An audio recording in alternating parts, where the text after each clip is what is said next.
The iron tang still clings to me, though decades have passed.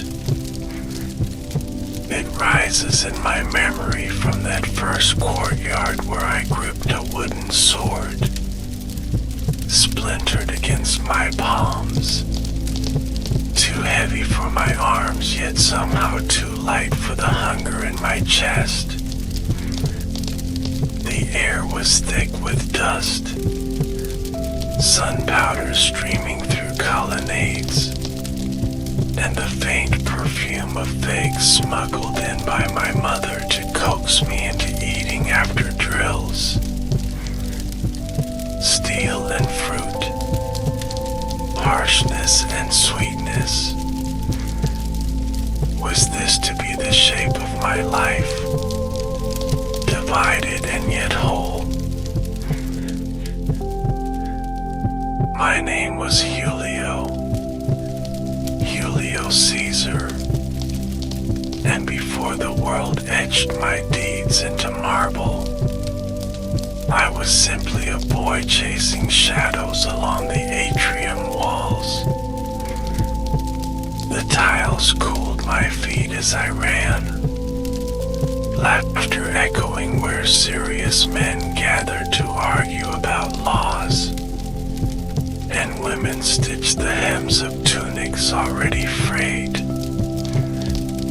I belonged to an ancient name, noble yet diminished, and so our pride weighed more heavily than our purses. I saw the hunger in my father's eyes when creditors pressed him, saw his hands tremble as he clutched scrolls that promised fortune but delivered none. He carried himself like a senator, though his voice often broke beneath the strain of failure. My mother Aurelia was different.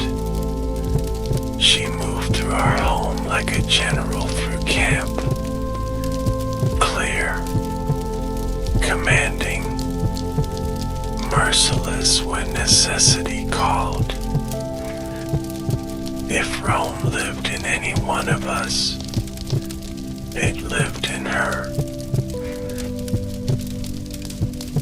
One evening, thunder growled across the city.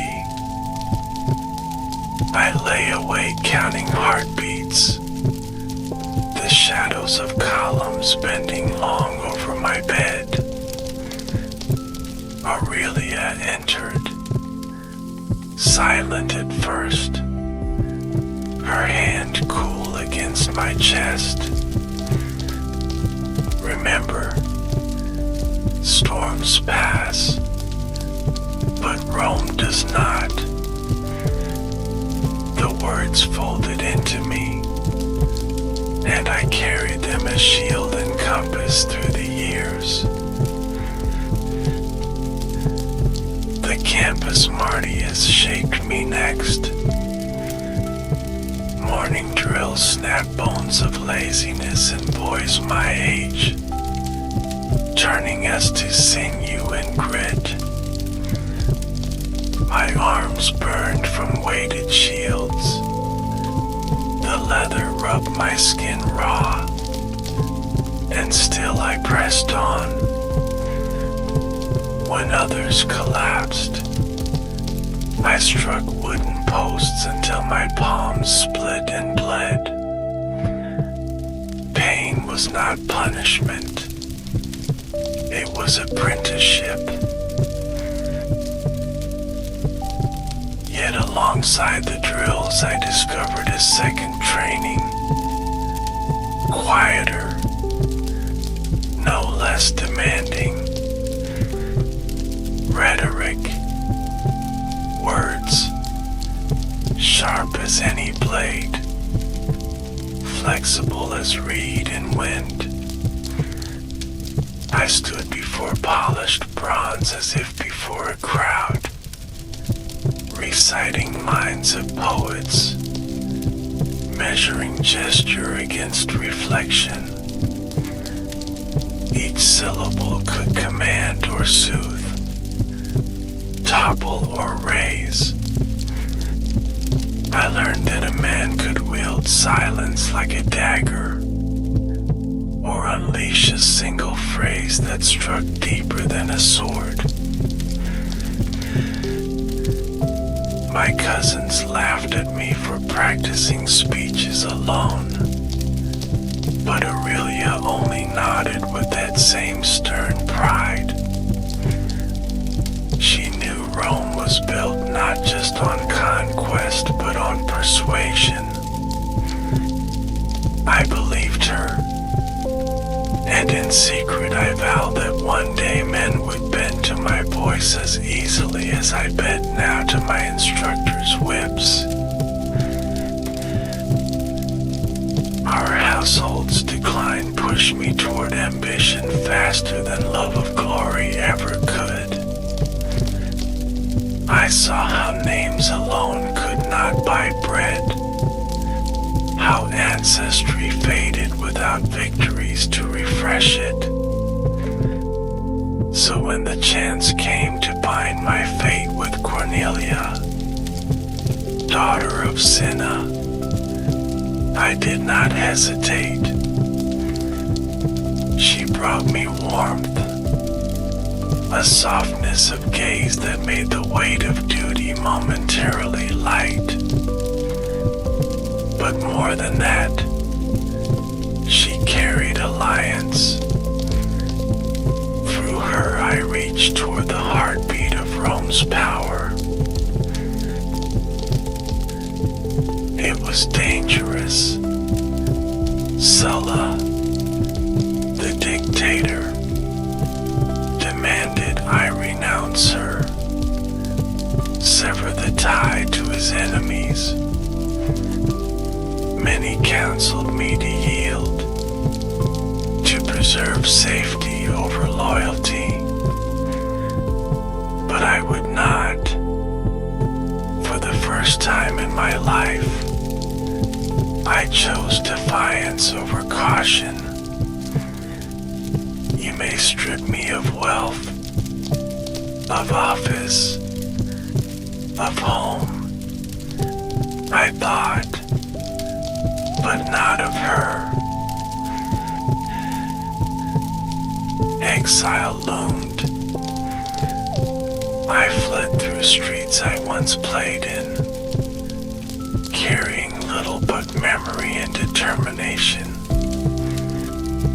The salt air of the sea burned my lungs, the sky stretching wider than the domes of Rome. In foreign lands, I sharpened myself further, studied, trained, commanded where I could. The hunger in me only grew.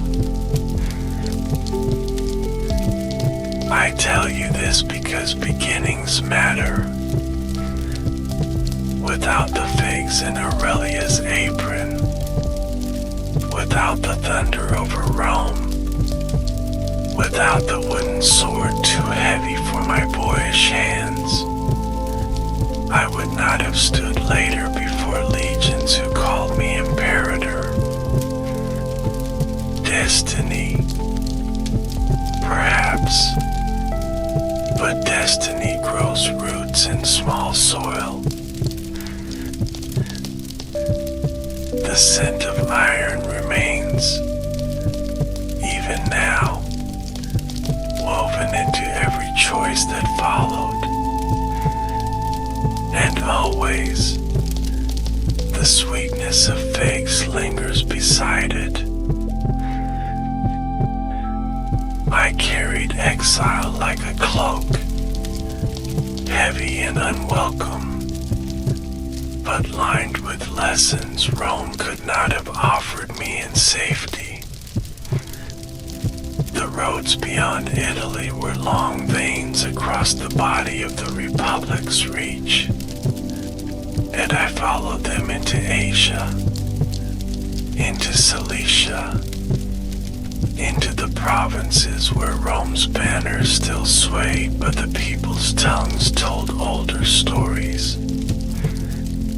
I was young, stripped of title, yet the rhythm of command began to settle into me there.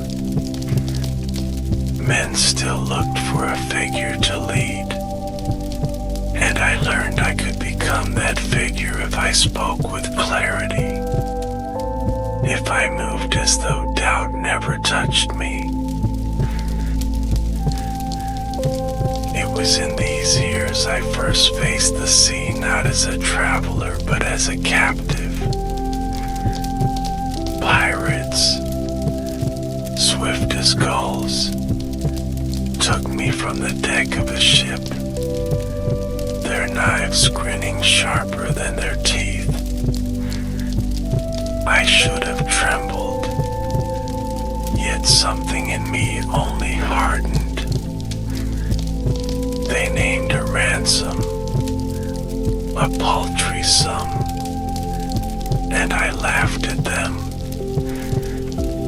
You know not who you hold, I said, though I was no general then, no consul,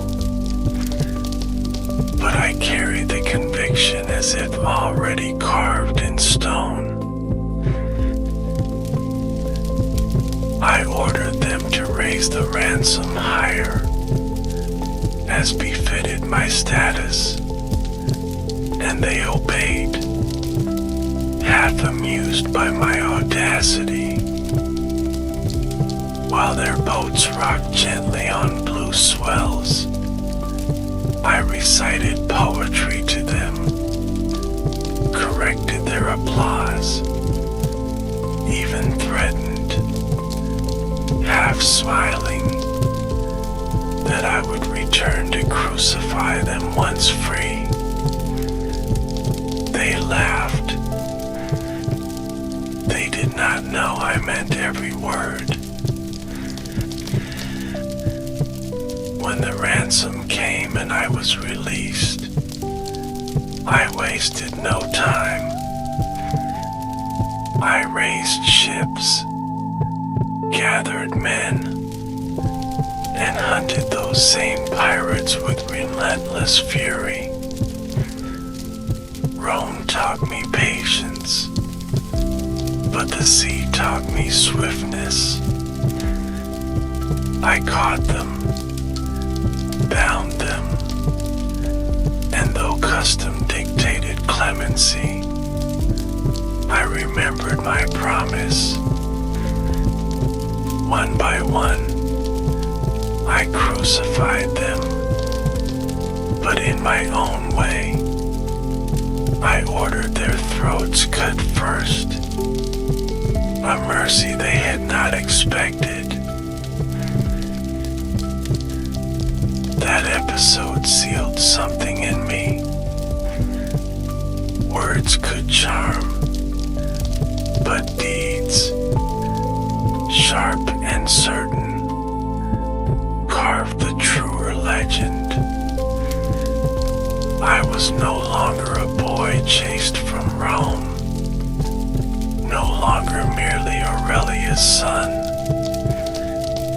I had become a man others feared, and in fear there is room for authority. I returned to Rome with scars invisible but deep, and the city met me as it meets all who vanish and return, half with suspicion, half with curiosity. The streets smelled of olive smoke and sewage, of baked bread and horse dung. The perfume and the rot tangled together as if inseparable.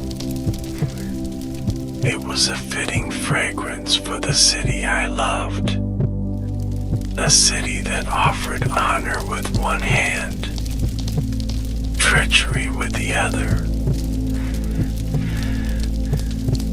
By then Cornelia had borne me Julia, a daughter with eyes too wide, too filled with trust for the world she had entered. Her small fingers wrapped around mine with such certainty, as if she already knew I would try to seize the world for her. Yet fate is cruel in its arithmetic. Cornelia was taken from me too soon. Fever, relentless and merciless, left me staring at her stillness, hearing only the soft breaths of our child beside her. I buried Cornelia with more silence than tears. Rome expected strength, not grief, and I gave it strength. Yet in the stillness of night, the scent of figs returned, and I thought of her hands preparing them for me long ago. Memory is cruel, because it softens what the present makes sharp. After loss, ambition grew teeth. I pursued offices, climbed the cursus honorum, first quaestor, then aedile. As aedile, I gave Rome games beyond its means, gladiators in numbers unseen, festivals whose torches burned until dawn. Death chained me, but the crowd's cheers loosened those shackles in spirit. Better to owe money than to owe obscurity. My rivals sneered, called me reckless, accused me of buying affection. Perhaps I did, but the people remembered my name, and in Rome, memory is power. Statues rose, garlands bloomed across avenues, and though I slept on debts, I dreamed on triumph. It was in those dreams I first envisioned what might come if Rome itself bent not to factions, not to fleeting alliances, but to one steady hand. My hand. But I was not yet ready. I still needed allies, still needed victories beyond marble games. The East called to me again, with its provinces restless, its generals ambitious. I set sail once more, not as a captive this time, but as Rome's servant and Rome's contender. The sea winds whispered of destiny, salt biting my lips as if to mark me. I touched the deck rail, wood worn smooth by countless hands, and thought of Aurelius' words. Storms pass, Rome does not. And yet, a thought stirred even then. What if Rome itself was the storm, and I the one meant to master it? The sea carried me east, and each wave seemed to hammer a rhythm into my my chest.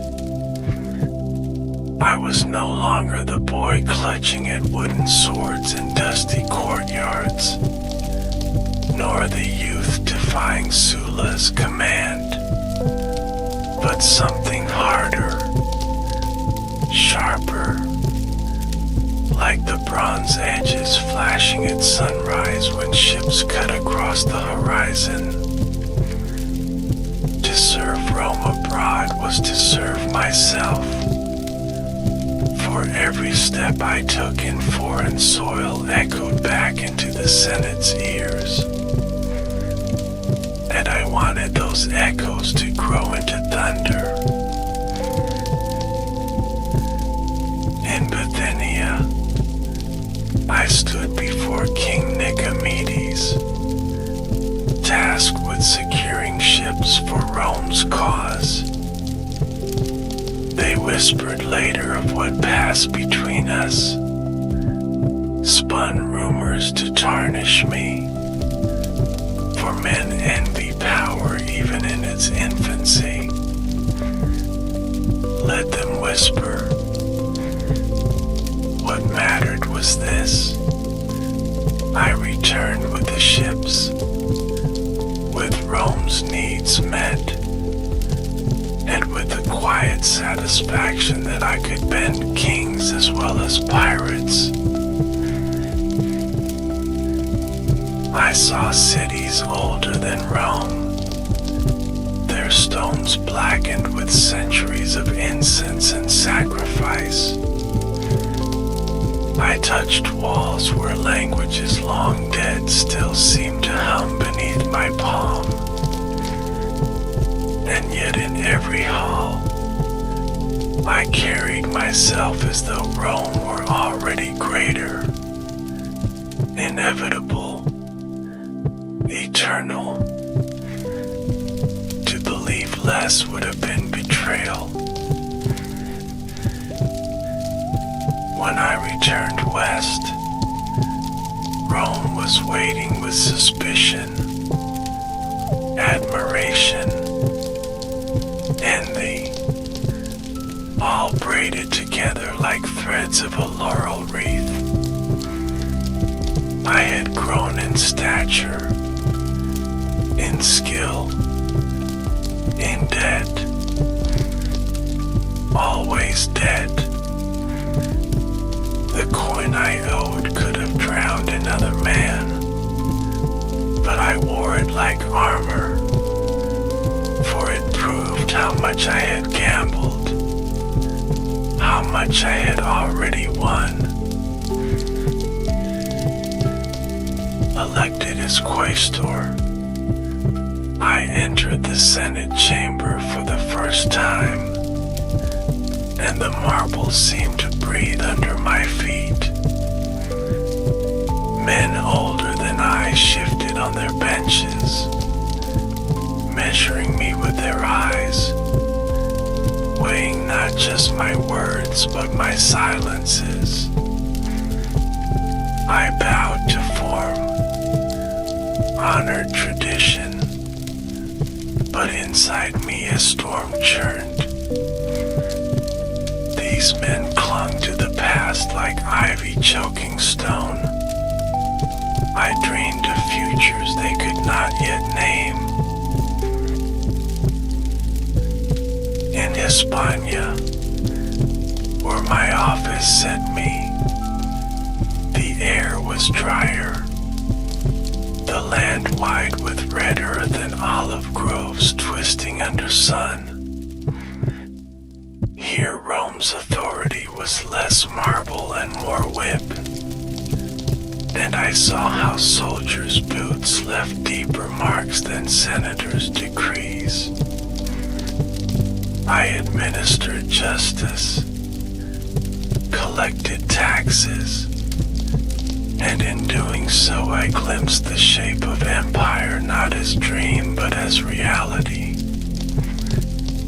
Rome could stretch across continents, so long as men with vision dared to stretch with it.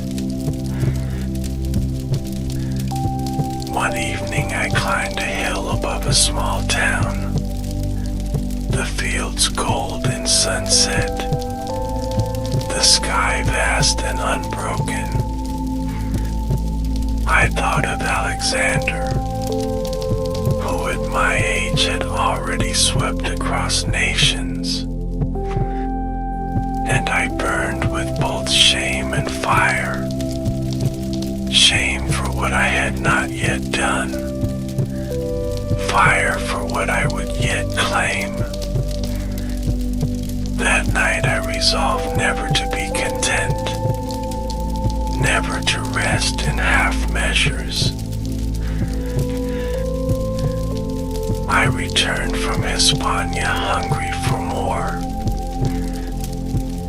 office, more power, more Rome beneath my hand. I courted Crassus, the richest of men, whose coin could drown my debts, whose influence could anchor me. He saw in me not just a debtor, but an investment, and together we bound our fortunes in secret agreements. Soon after, I won the office of praetor, and with it new authority. My enemies hissed louder, whispering of ambition too great, of extravagance unbecoming. But I let them hiss. Serpents hiss before they are trampled. It was then my path intertwined with Pompey, hero of many campaigns, basking in the people's love yet starved of the Senate's approval. We saw in each other both rival and necessity, and with Crassus's wealth, Pompey's armies, and my voice, the first triumvirate was born. Rome would call it alliance, but to me it was a weapon, forged of three edges, honed to cut through the Senate's resistance. As consul, I stood in the forum and watched the crowd swell like a living sea. Their cries lifted me higher than marble steps ever could. Laws were passed, reforms declared, and behind each decree my hand pressed firm. Some hailed me, others cursed, but all spoke my name. Yet it was not the consulship that would shape me most, but what came after. My commanding Gaul. There, amid forests vast as seas, rivers cold and violent, tribes fierce and unyielding, I would carve my name into history not with words alone, but with legions. I remember the first march north. The air grew colder with each step, the soil darker, the sky pressing lower. My soldiers trudged with iron gear clanking, with laughter thin but steady, with eyes fixed on me more than on the path. To lead is to be watched even when unseen, and I felt their gaze on my back like a second cloak. I stood often by campfires, speaking little, letting my presence do what words could not. And in those fires I began to see visions, fields of battle spread wide, rivers red with struggle, yet always Rome standing taller for it. My men would bleed, I would bleed, but we would not falter.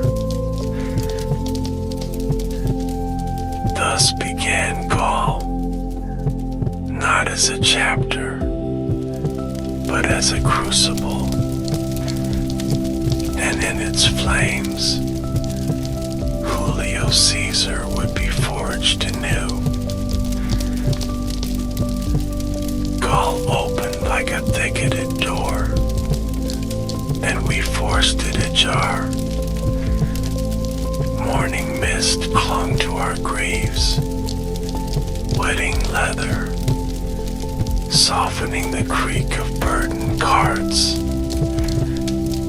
I rode along the column, eyes on ditch lines, on scouts fanning ahead, on centurions whose voices held the legions together like nails. Forests breathe resin, cold and clean, and somewhere beyond the next ridge, a tribe measured our weight. The Helvetii moved first, with wagons creaking like a wandering nation. They sought a homeland through our province, trusting numbers, trusting momentum. I denied them passage, raised earthworks on the Rhone, then turned their river hopes into mud and panic. We fought under smoke and shouted Latin, and the ground answered with the iron grammar of formations. When it ended, their migration had become surrender, their road a circle back home. I learned Gaul's pulse by defeats narrowly avoided, by victories deliberately stitched.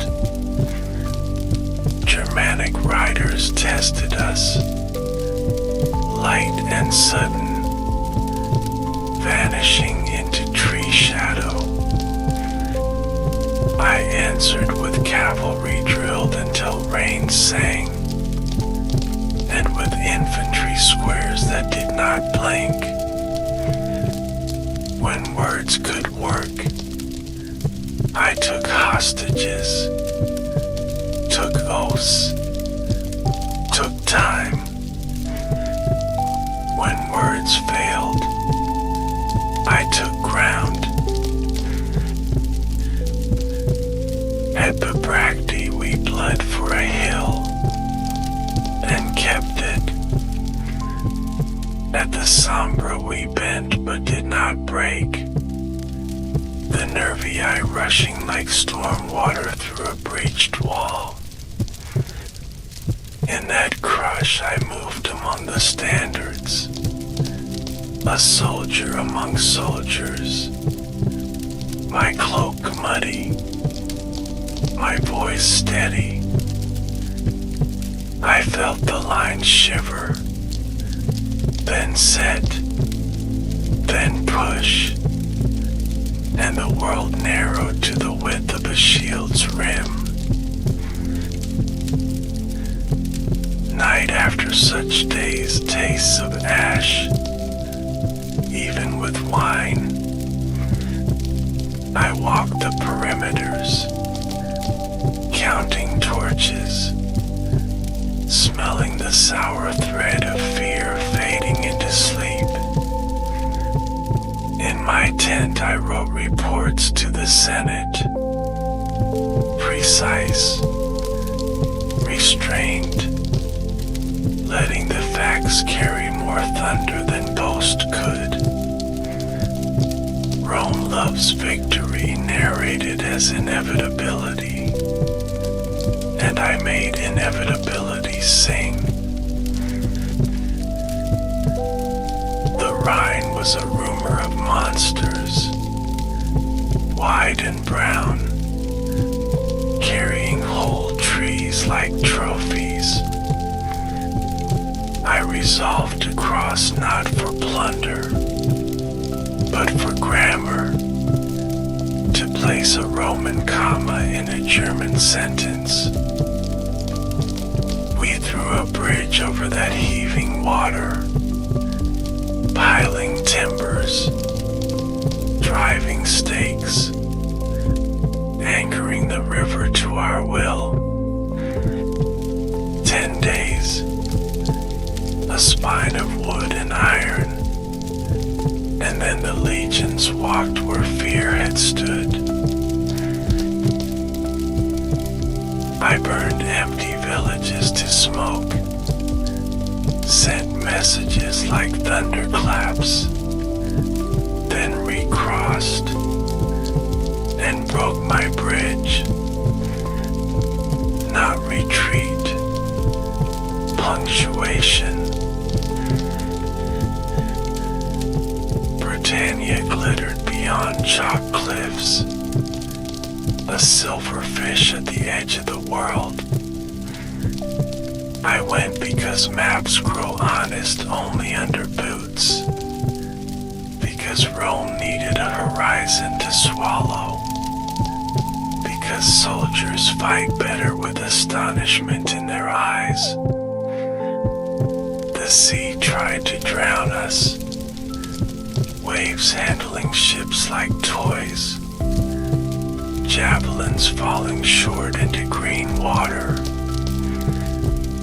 We learned tides the hard way, learned mud the harder, but we planted standards on wet sand and took from that island the promise of later certainty. Between campaigns I weighed men as a jeweler weighs coin. Labienus, sharp and loyal, the edge I could trust until it turned. Mark Antony, reckless heat wrapped in laughter, dangerous, useful, mine to aim. I placed legions like chess pieces, kept grain moving, built roads where despair would have preferred mud. Then rose Vercingetorix, a name like a knotted root, binding tribes that hated sharing even gods. He burned his own fields rather than feed us, taught his people to starve quickly rather than slowly, turned country into weapon. I answered by turning time into a blade. Gergovia stung, a hill that refused my hands. The climb unraveled, signals slipped in dust. Good men fell while the town watched like a patient cat. I withdrew before pride could slaughter judgment, wrapped the bruise in discipline, and looked for the place where the net could close. Alicia was that place, a crown of earth on a long ridge, filled with determination and grain. I ringed it with ditches, with palisades, with traps like the teeth of a buried animal. animal.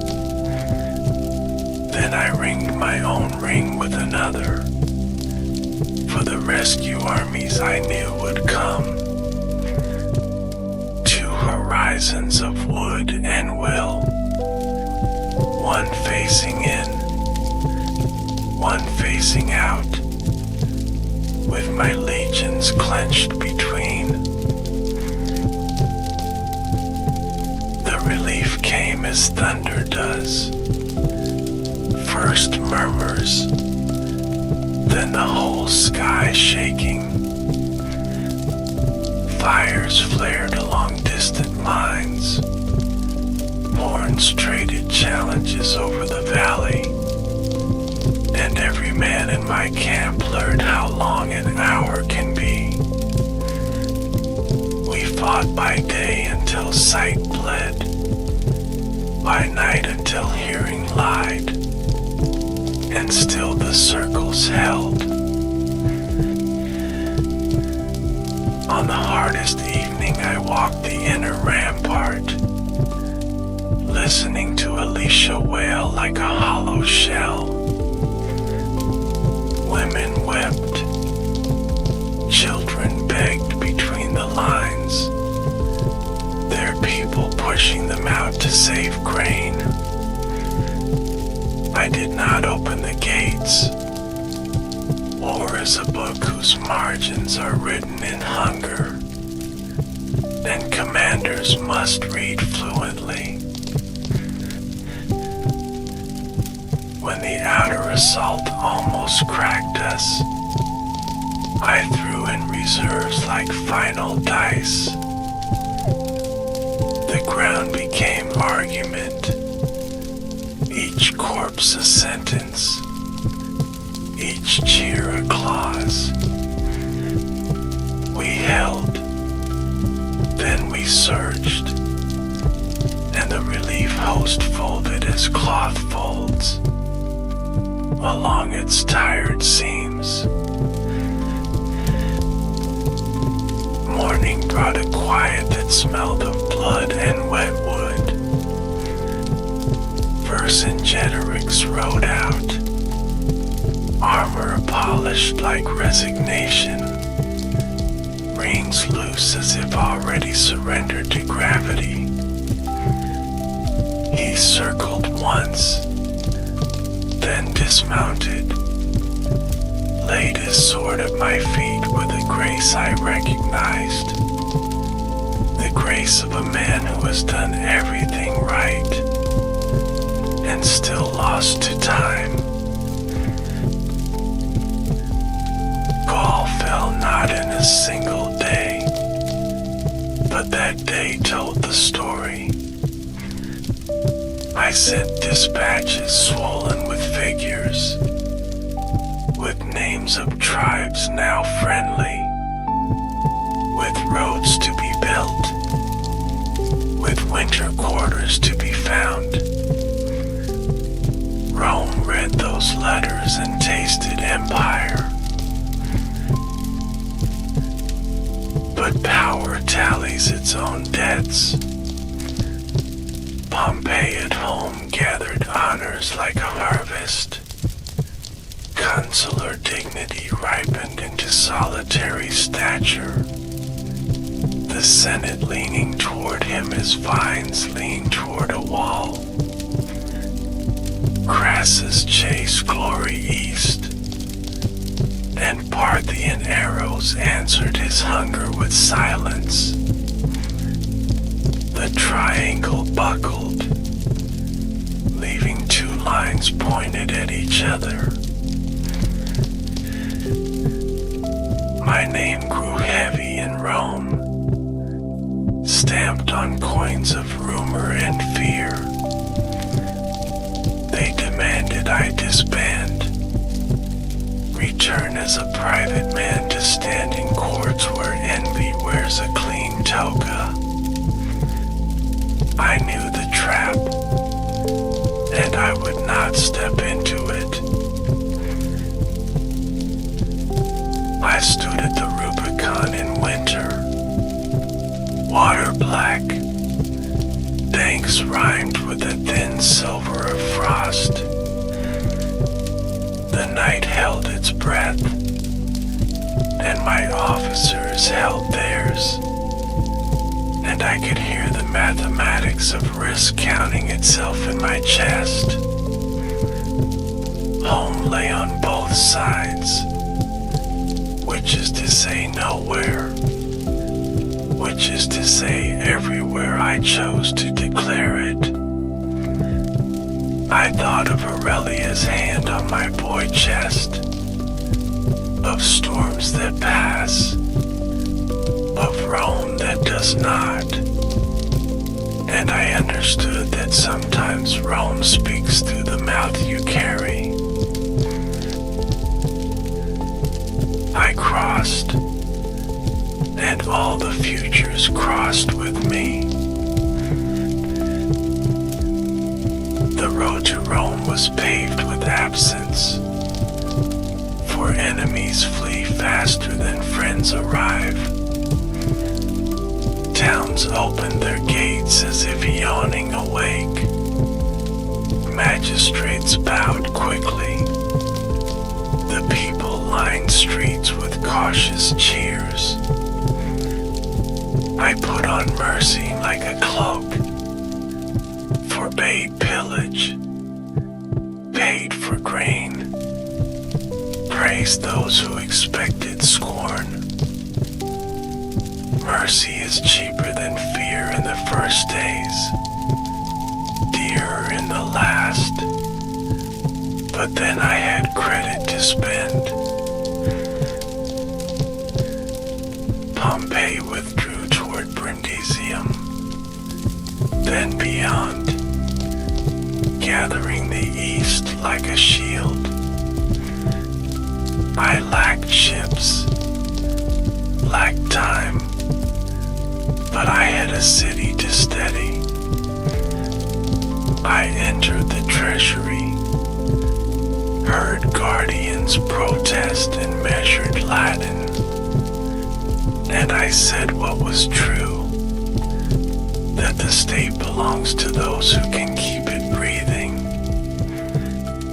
The keys clinked like small capitulations, and we marched on. Massilia resisted with Greek pride, white stone shining with old freedoms.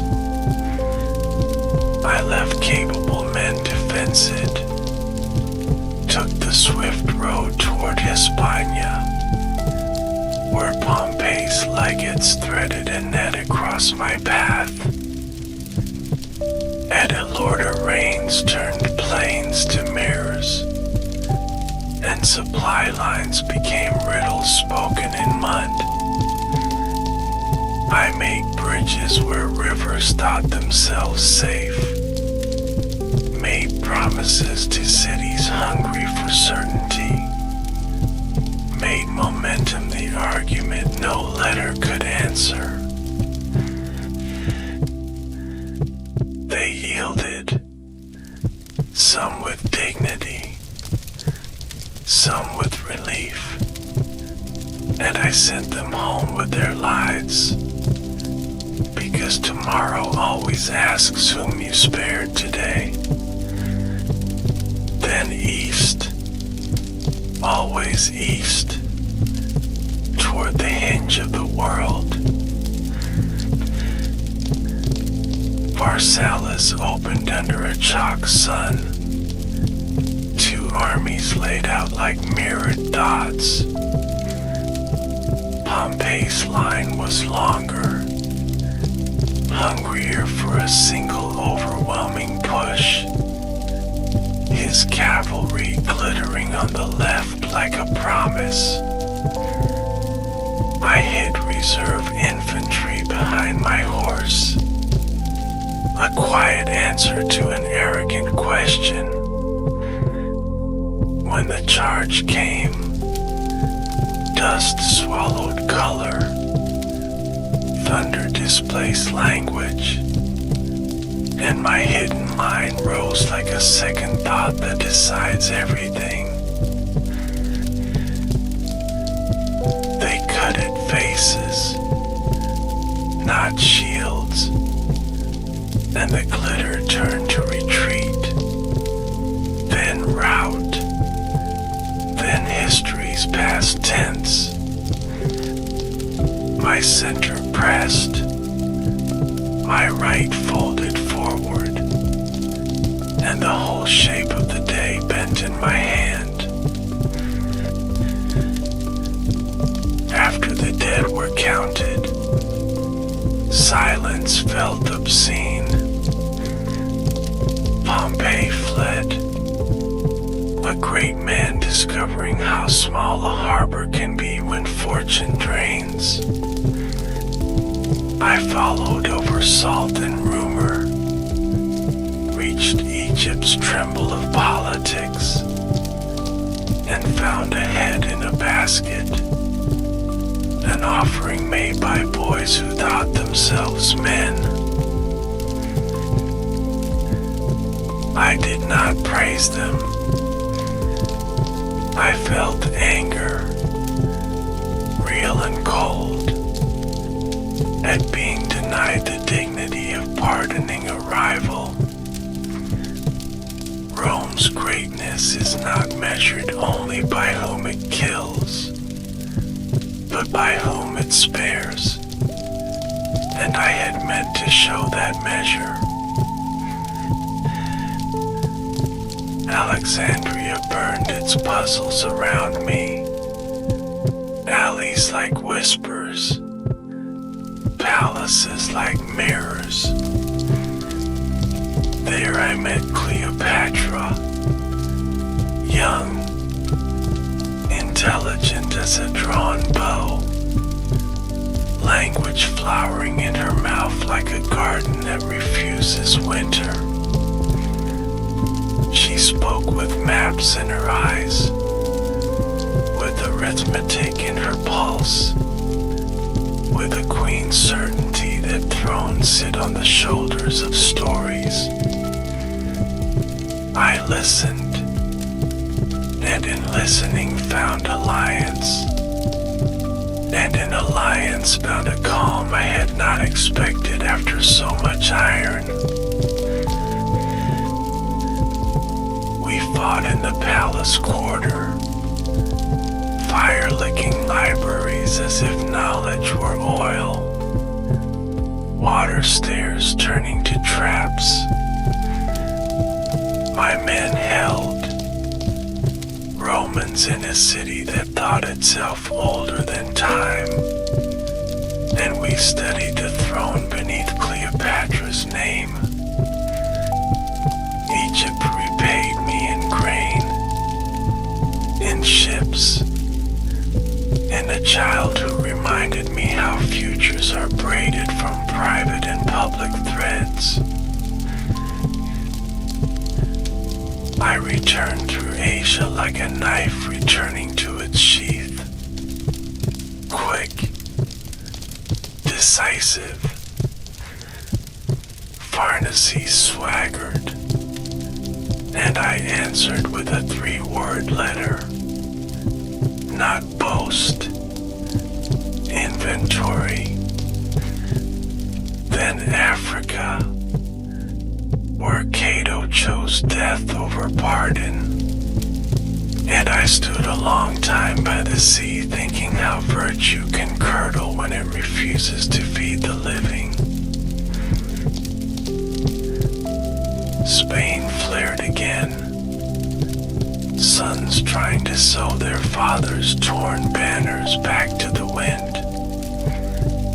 Edmunda, the ground turned treacherous, the slope stealing breath, the heat smothering thought. For a moment the legions wavered, and I, gray at the temples now, took a shield and stepped into the first rank. I spoke little, and the little was enough, because men trust the weight of a commander's breathing more than his adjectives. When it ended,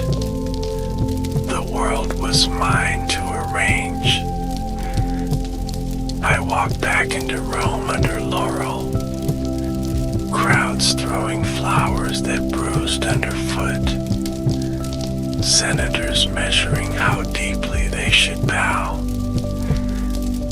I took the dictatorship not as a crown, but as a lever, set about moving calendars, debts, courts, provinces, and the very calendar by which the city counts its days. Reform is a quieter war, fought in ink and patience. I packed the Senate with new men, widened the doorway where old families had stood shoulder to shoulder, barring entrance. I wrote laws that smoothed old snarls, settled veterans on land like seeds in fresh furrows, punished corruption not with speeches, but with subtraction.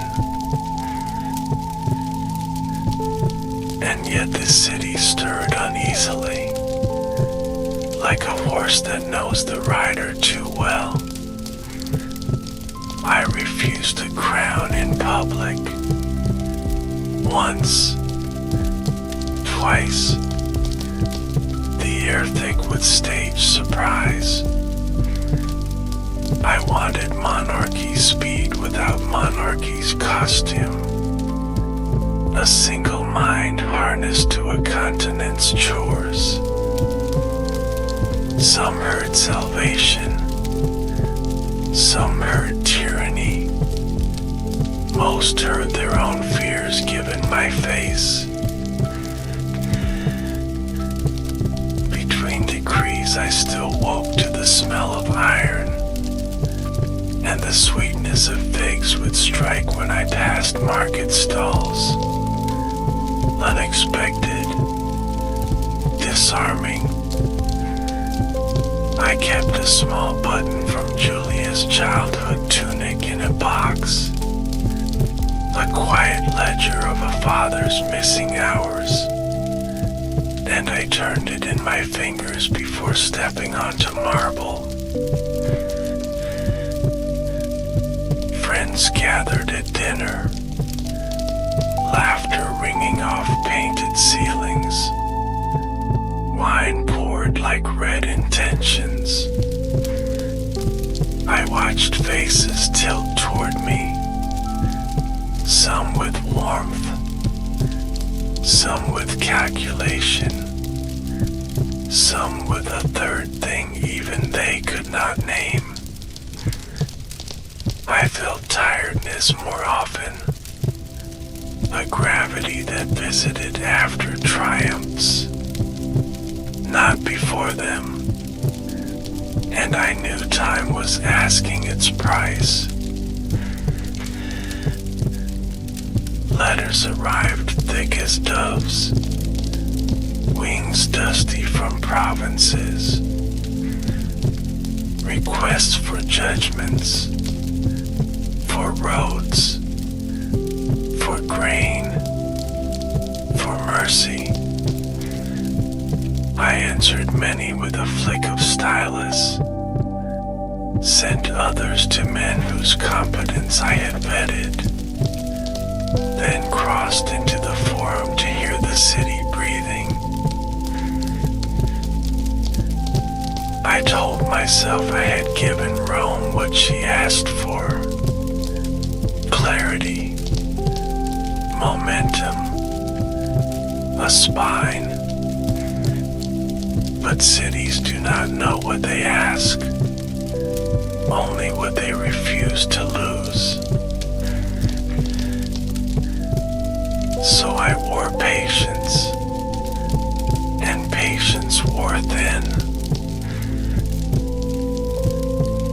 The Lupercalia staged its theater, Antony playing his part with sweat and grin. a crown appearing like a question mark in a jester's hand.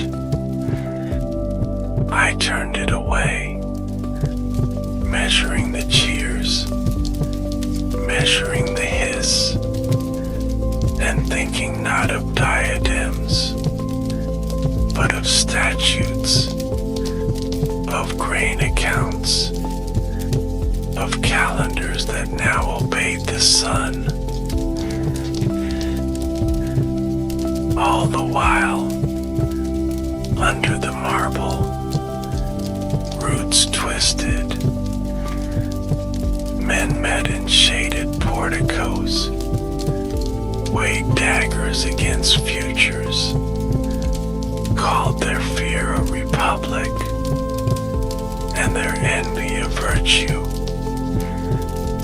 I sensed it as one senses rain in bones once broken, an ache without map or hour. I might have left for Parthia sooner, turned the city's unease outward into cavalry dust, but there were laws to finish, appointments to confirm, and a wariness that made even empire feel like a cloak lined with thorns. Still, each dawn I rose, dressed with the economy of habit, and stepped again into the weight that I had asked to carry. I believed the storm would pass, as Aurelia had taught me, and that Rome would not.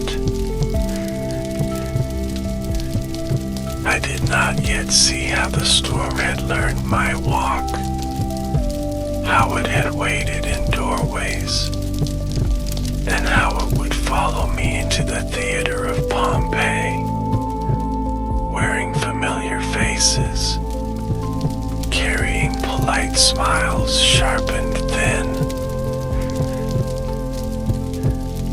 But that is another morning, another threshold, and I will cross it when this breath runs out.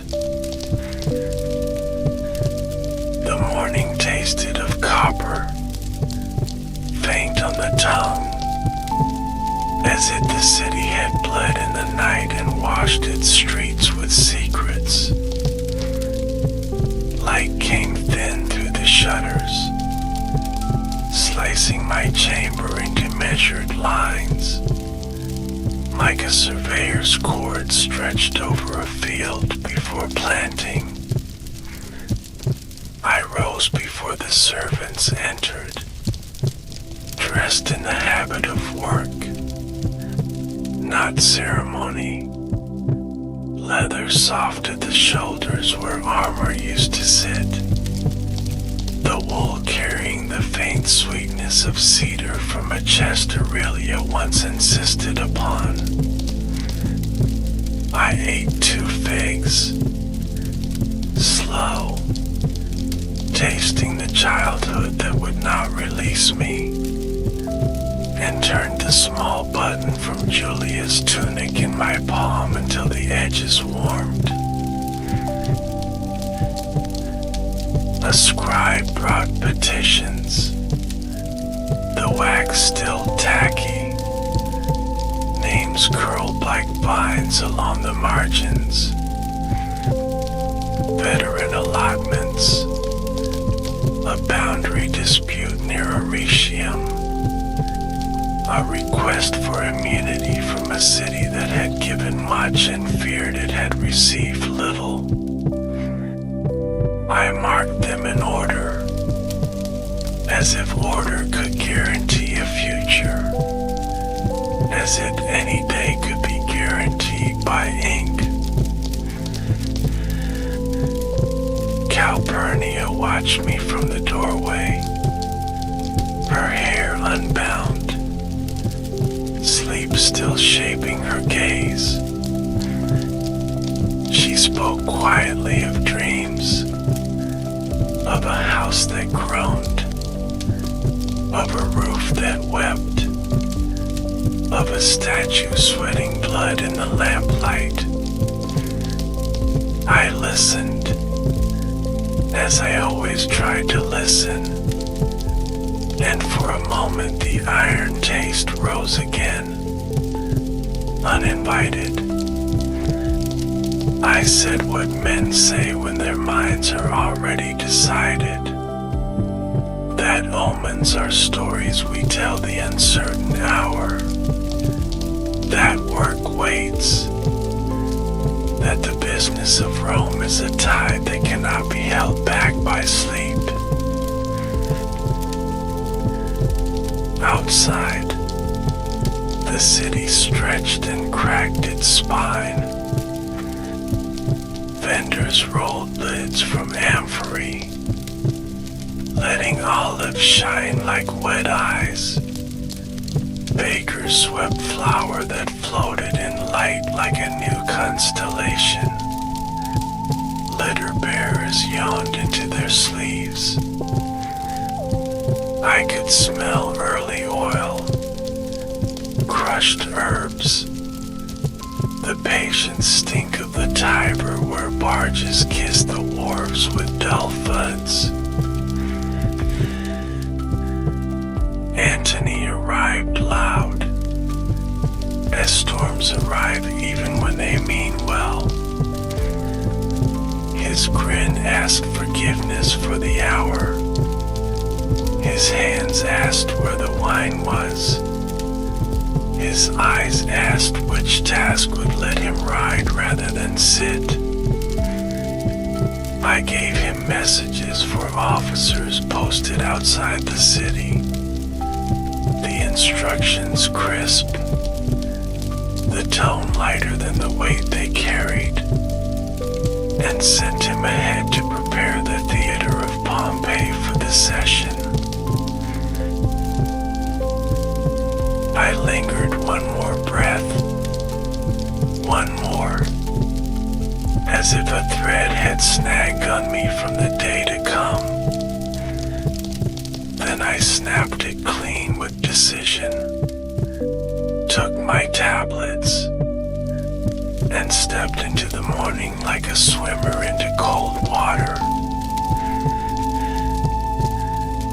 The litter swayed gently, bearers sure-footed, the curtain smelling of sun from yesterday's airing.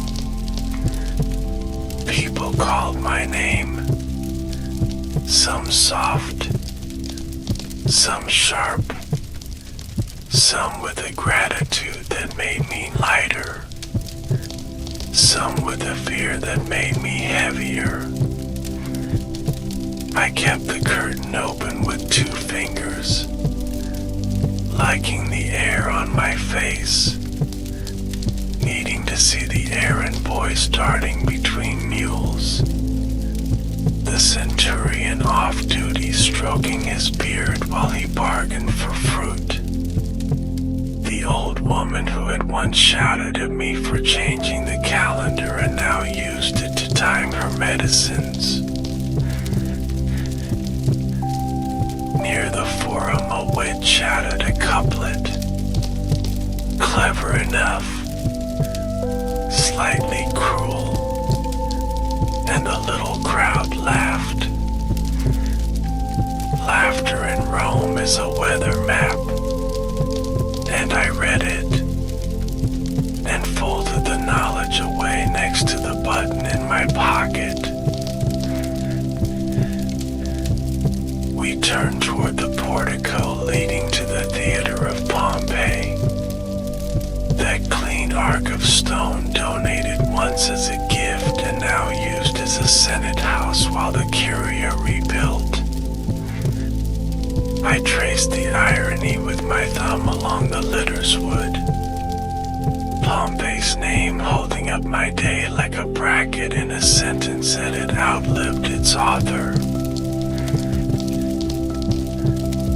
Inside the precinct, the air cooled, shadow pooling under colonnades, torch torch smoke from last night's banquet, refusing to forget.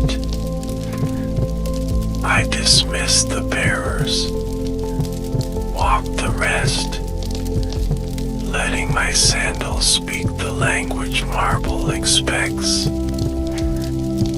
The secretary hurried to my side with an amendment. Nervous, eyes starting as minnows do when larger fish turn. I studied him with a hand. Read, marked, nodded. There are rooms that change their temperature when you cross the threshold, not because the sun moved, but because mine's did.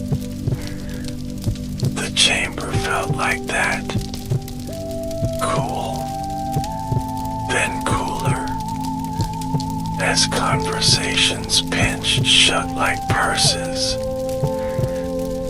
Senators rose, heads bowing, some barely, some with the grace of old habit.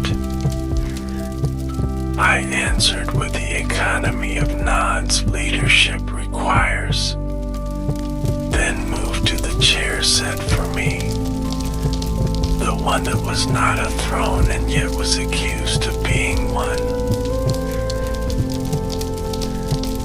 On the table lay a laurel wreath, the leaves fresh, their veins still blazing sap where the knife had been. A gesture, nothing more, nothing less. A green circle placed on a morning already circled by rumor. I touched it with 2 fingers, the oil slicking my skin, the smell almost citrus, almost clean. The first petitions were read, the clerk's voice steady from years of practice, the words wearing their formal sandals. I asked questions where questions were owed, cut through flourishes where time had already been wasted, assigned tasks to men who would do them, refused favors that would not serve the city. Work, simple as bread, necessary as water, the kind of work that keeps a vast machine from remembering it can sleep. Then the air shifted, as a flock shifts when a hawk passes unseen. A senator stumbled forward as if pressed by necessity, holding out a paper, asking a private word, a point of law, a clarification.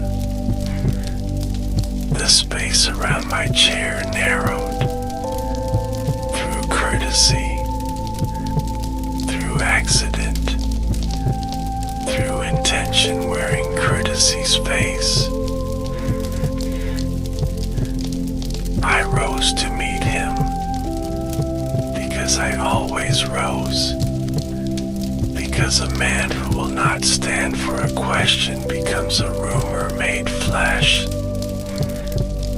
The paper shook, or his hand did, or the room did, and the letters blurred for a heartbeat as if they had decided to become water. In that tilt of vision I saw other hands, other folds of cloth, other faces set into calm the way a blade is set into a hilt. What happened next has been told with numbers, with names, with a theater's cold geometry. geometry. I will tell it with senses, because that is how life arrives and how it leaves. The first puncture was not pain, but surprise, like stepping onto a stair that is not where you left it.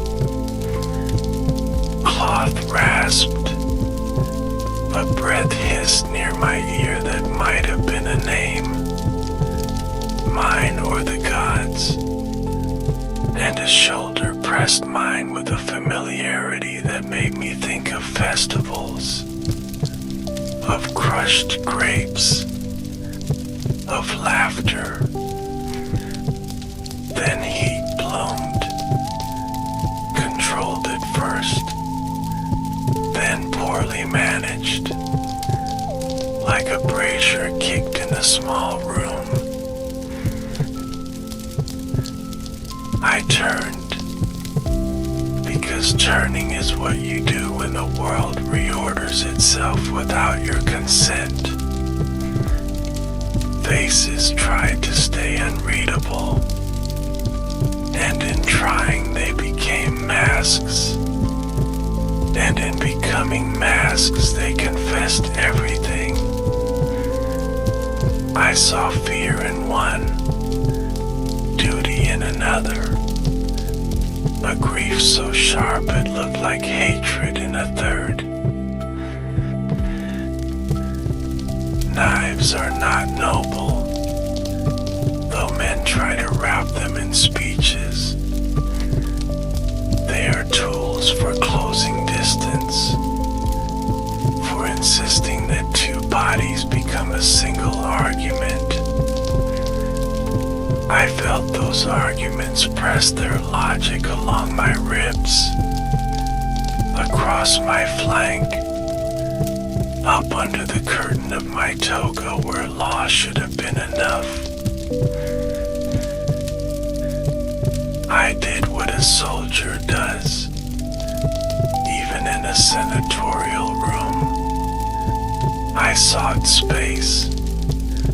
I sought leverage. I sought a boundary that could be turned into a wall. There was a chair.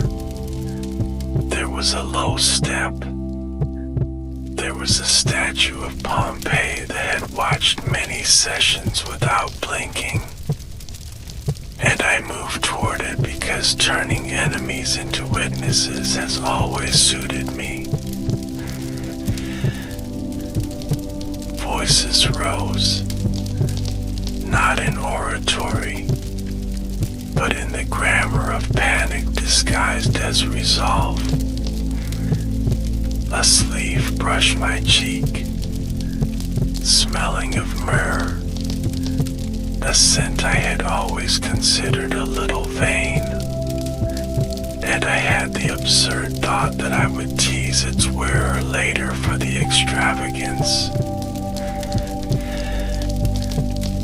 Another argument found purchase, and breaths shortened as if the room had decided to keep more air for itself. I heard cloth tear, mine perhaps someone else's, and I thought of markets, of tailors, of the city's endless stitching and unstitching of lives.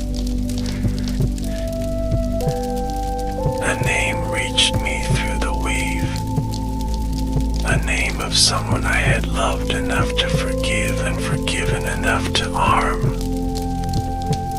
I could not see him clearly, because the world had stepped closer, and edges had grown shy.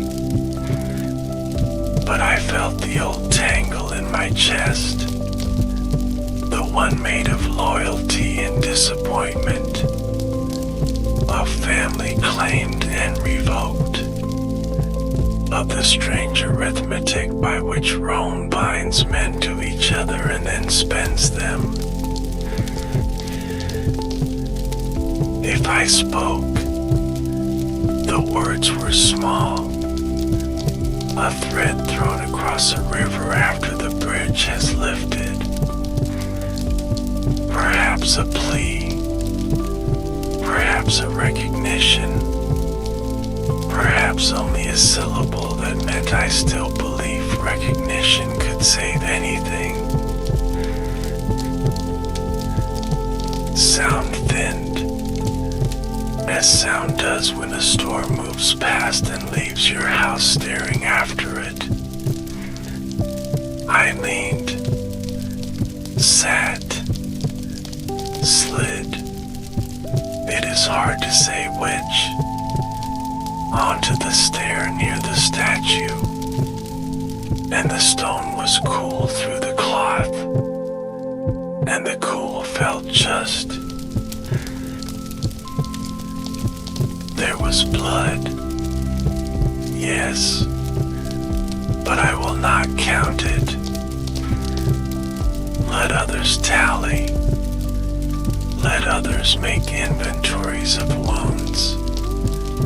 Let others polish numbers until they throw back the faces they want to see. I will say only that warmth left places it had lived long, and that a hush began to build, and that within that hush memory arrived with its usual impoliteness. The courtyard of my childhood, the iron smell of the training yard, the figs in Aurelia's apron, the button from Julia's tunic tapping faintly in its box as if wanting to be let out for air, the Rhine Bridge climbing out of water, the chalk of Britain cutting the sky, Vercingetorix dismounting with the dignity of a last answer, Calpurnia's dream leaking its red into the edges of the room. If a life is a net, then mine had been thrown wide and pulled heavy, and this was the moment the knots spoke all at once. I felt gratitude, which surprised me, and a small anger, which did not, and a weariness that felt almost like understanding. Men moved away, or perhaps time did, or perhaps I did. The ceiling seemed higher, as if the room had remembered the sky it was built under, and the sound of sandals scuffing marble became the sea on some old campaign night. Someone spoke my name again, and this time it was only a name, not a title, not a rumor, not a law. Breath went about its work with diligence, then with thrift, then with courtesy, as a guest who knows he has stayed too long. I let it finish, because finishing is part of command, because leaders must dismiss themselves too, because Rome had always asked me to set the example for stopping as surely as for starting. The last thing I felt was a hand, uncertain, cool, touching my sleeve as if to confess or to ask permission. I gave what I could, which was the quiet in which another life might yet choose better. Silence, then the kind kind of sound that exists only after you think there is none. A fly, a far shout, the shift of a statue settling infinitesimally into its plinth, the city remembering it must continue. I thought there would be darkness, and there was, but not the kind I feared. It was the shade under a plane tree at noon, cool, shaped, kind to the eyes after heat. In that shade I could almost smell figs again, and iron, and cedar, and someone's laughter I had not heard in years. From there I could see Rome as if from a hill I had not climbed in life. The Tiber a thin twist of light. The 7 hills wearing their houses like necklaces. The road's bright threads pulled taut toward horizons I had once walked. I saw Antony stride, angry and tender both. I saw Octavio's quiet arithmetic beginning to total what I had left scattered.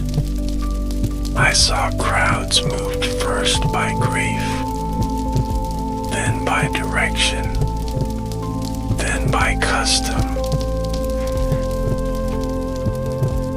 I do not know what the gods think of men who try to do the work of seasons in a single lifetime, who move calendars and rivers and armies as if they were the same material. Perhaps they smile, perhaps they turn away, perhaps they wait to see whether the seed or the plow will be remembered. I know this, and I say it from the cool shade where judgment softens into clarity. A city is not marble, though marble helps. A city is not law, though law steadies.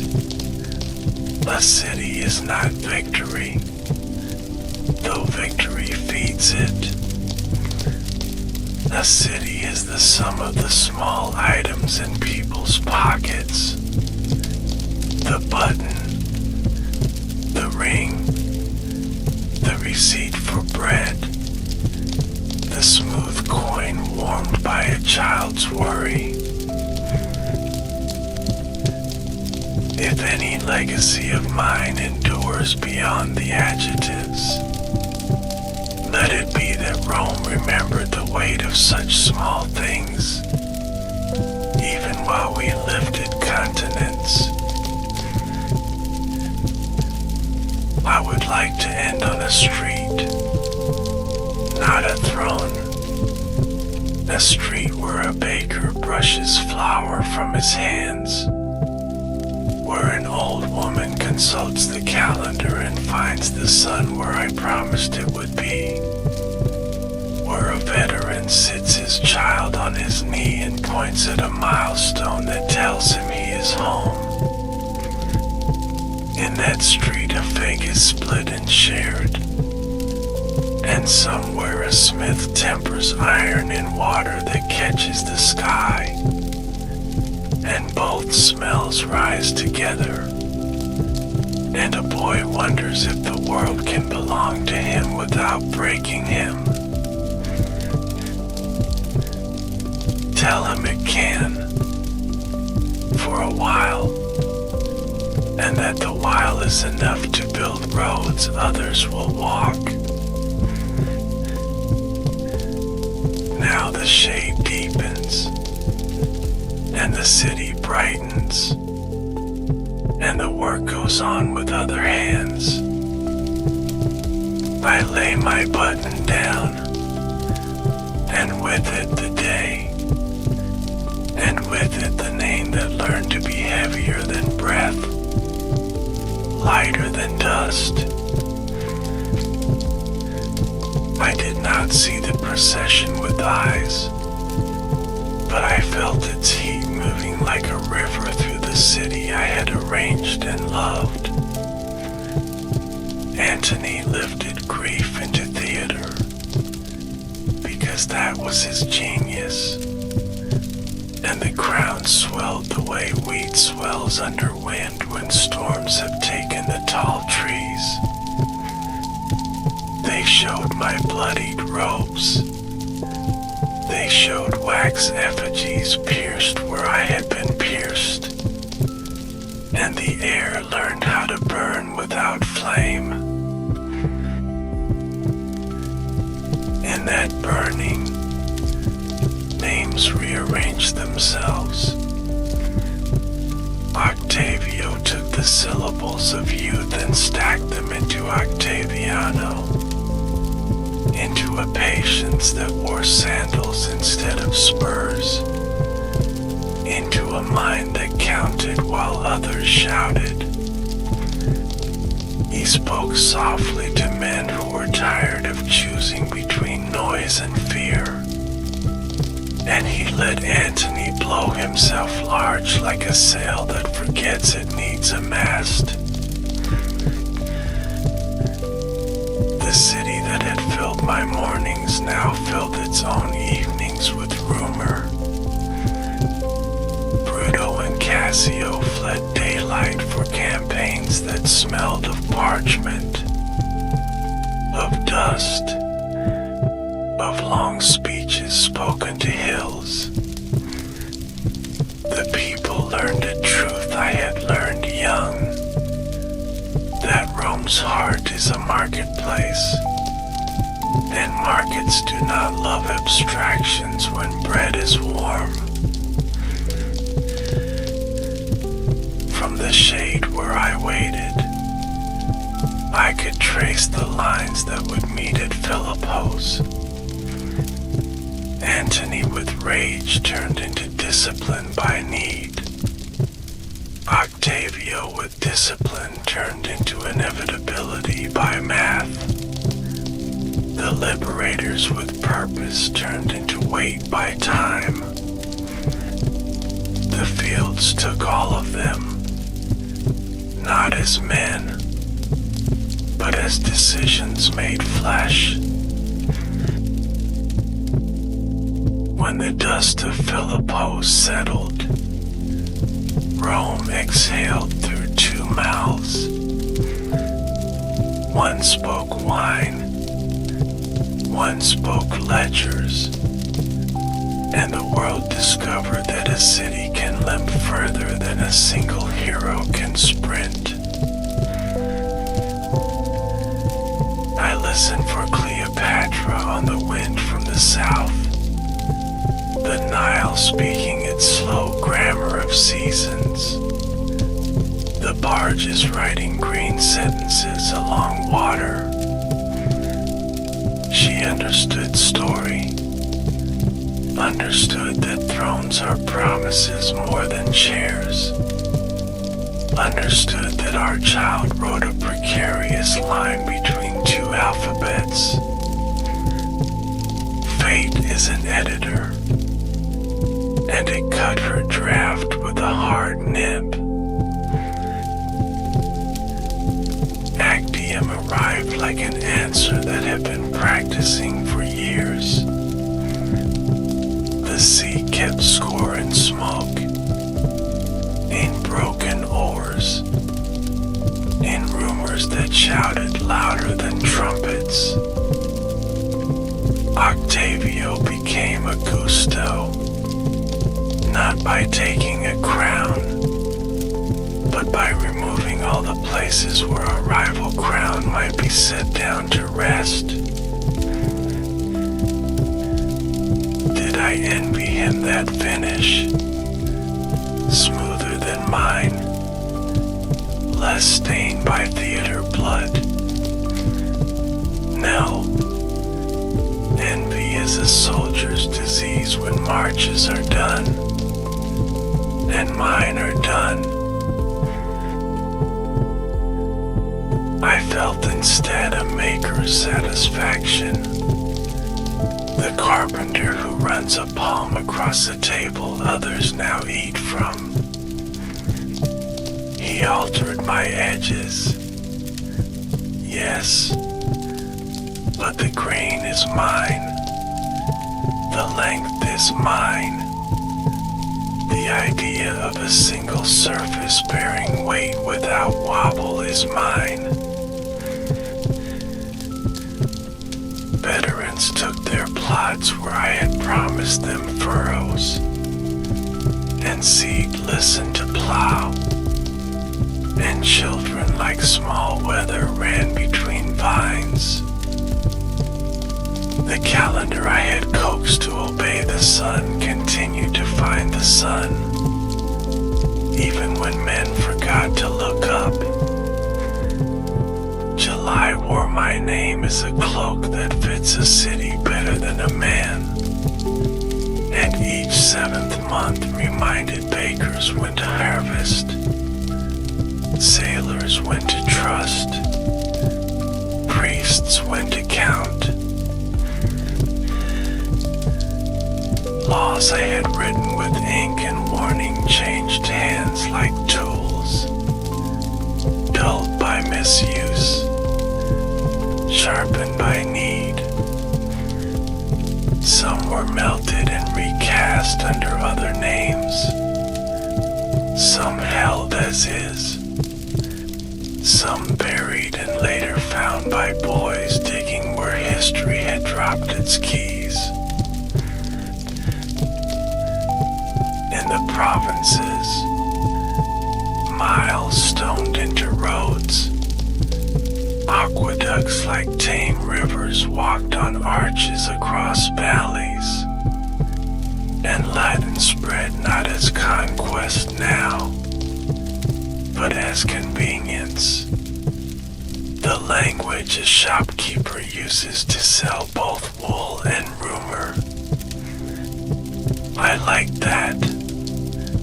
The humility of endurance. The way greatness survives by becoming useful. From time to time, a soldier on night watch would speak my name into the dark to keep himself awake, and the sound reached me like a small lamp carried across a barn. From time to time, a magistrate faced a dilemma, paused, and asked what I would have chosen. And the question warmed the shade as a bread oven warms a courtyard. But I did not want worship, not from the living, not from the stone. I wanted continuity, and continuity came in the drudgery that outlasts celebrations. There were statues, of course, and they learned pidgin language quickly. There were plays, and in them I wore cloaks too bright, spoke lines too short, died too quickly for comedy and too cleanly for truth. Children repeated those lines in alleys, sword fighting with reeds, and that was proper, because a name must be play before it becomes law. Somewhere in the East, a clerk set a tax rate by the chart in a handbook that traced its ancestry to my tidy obsession with order.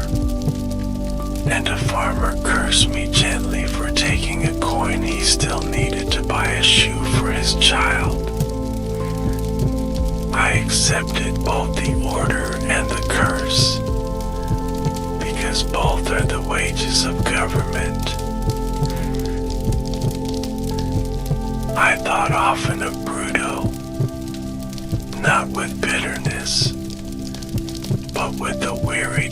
affection one keeps for a student who could never solve the last line of the proof. At Philippos, his courage did not fail. Only his arithmetic did. And men who miscount in the field pay with sums written in bone. Cassio carried a sharper quill, and it drew a darker line, one that curved inward until it met itself. Rome has room for such men, but only when others build more tables than they overturn.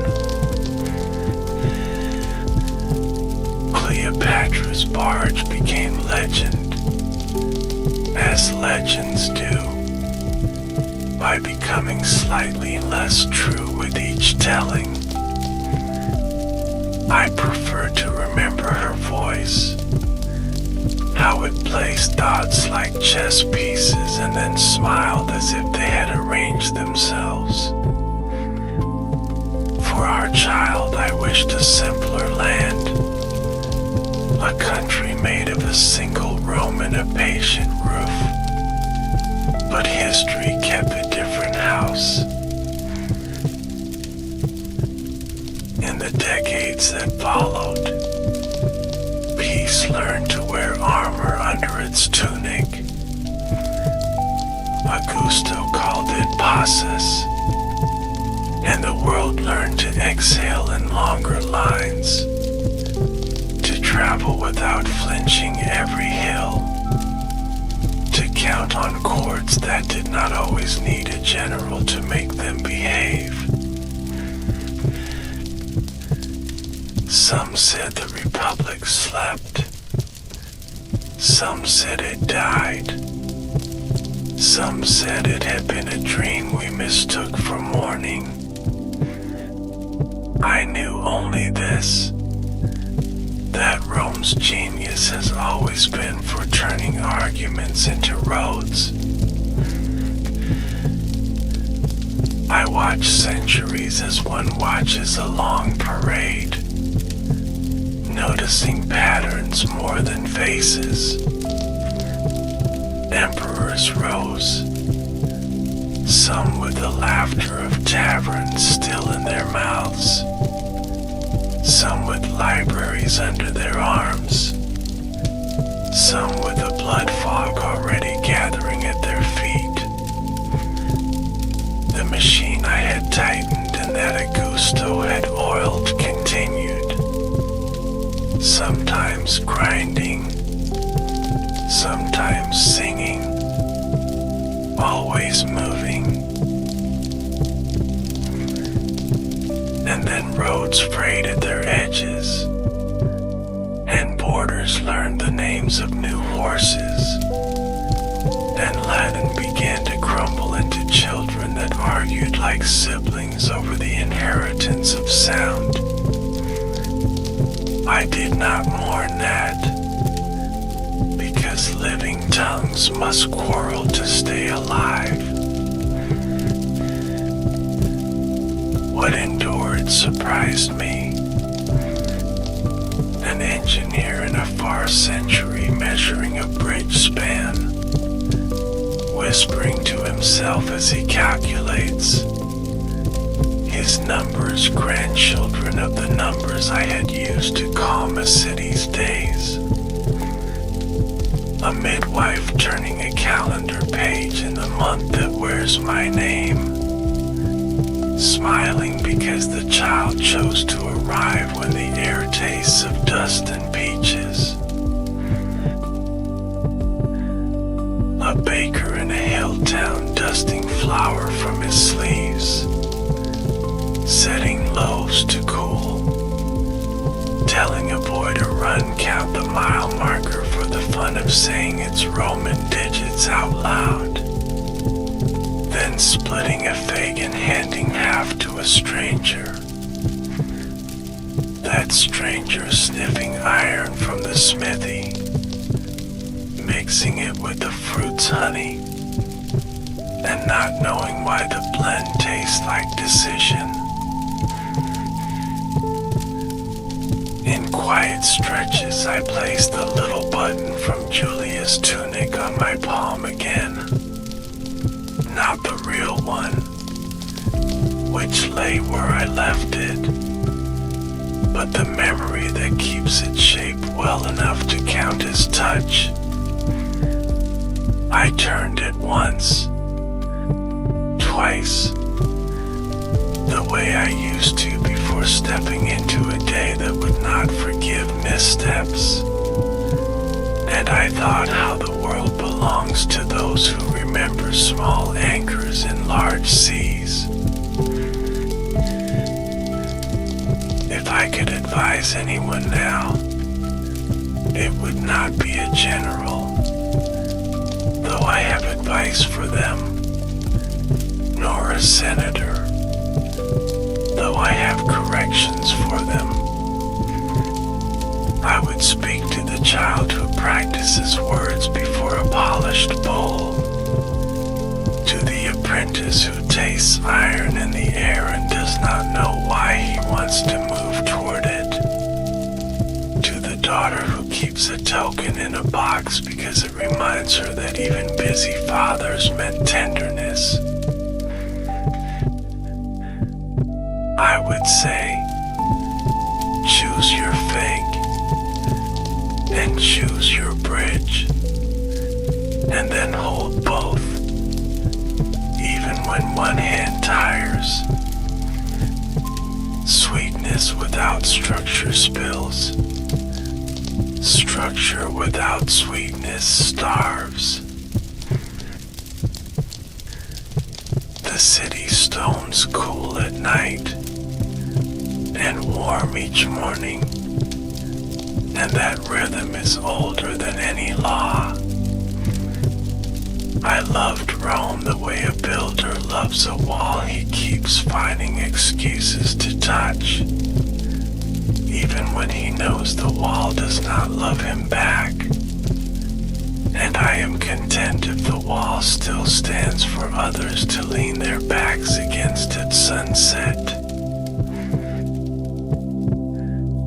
So the shade holds, and the roads hold, and the month holds, and 1,000 small ledgers balance because a clerk somewhere learned a neat hand. I am less a statue than a habit now, less a name than a method, and methods outlast triumphs because they tuck themselves quietly into breakfasts and bridge work and bedtimes. When the night breeze passes over cedar chests, the scent rises with the old assurance that wood remembers shapes it once held. In that scent I hear Aurelia again. Storms pass, Rome does not. And if I add anything now, it is this: that Rome is any place where people gather to measure their days together without fear. I will leave you where I like to end my walks, on a hill above a river, with a path of beaten dust underfoot, and the sky explaining itself in patient blue. The water carries iron and figs both, because the city upstream has forges and markets, and the breeze mixes them into one honest weather. In that weather, if you close your eyes, you can hear the steady syllables of a calendar clicking forward, the muted laughter of children practicing numbers carved long before they were born, and the soft clatter of a small button being set back into its box for safekeeping. I lingered where memory thins, a shoreline between breath and story, and watched Rome rehearse itself again.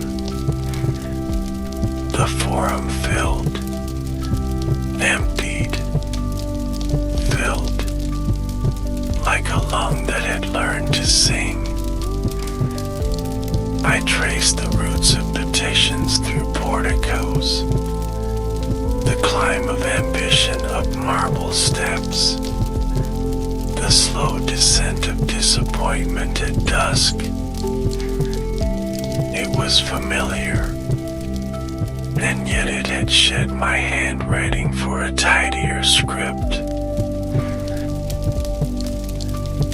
Augusto set stones as I had set sentences, and I admired the grammar of his patience. He closed doors with ceremonies that opened horizons, and the city exhaled. My month kept its place. His took one beside it, and the calendar wore our compromise like twin bracers on one strong arm. I thought of Julia often, not as a princess of Rome, but as the child who once pressed a button into my palm and said, "Keep this. It is lucky." Luck is a fiction commander's author for men who must sleep. Yet I kept it. I kept it because fatherhood is the only office that outranks victory, and because loss writes itself in a cleaner hand than triumph.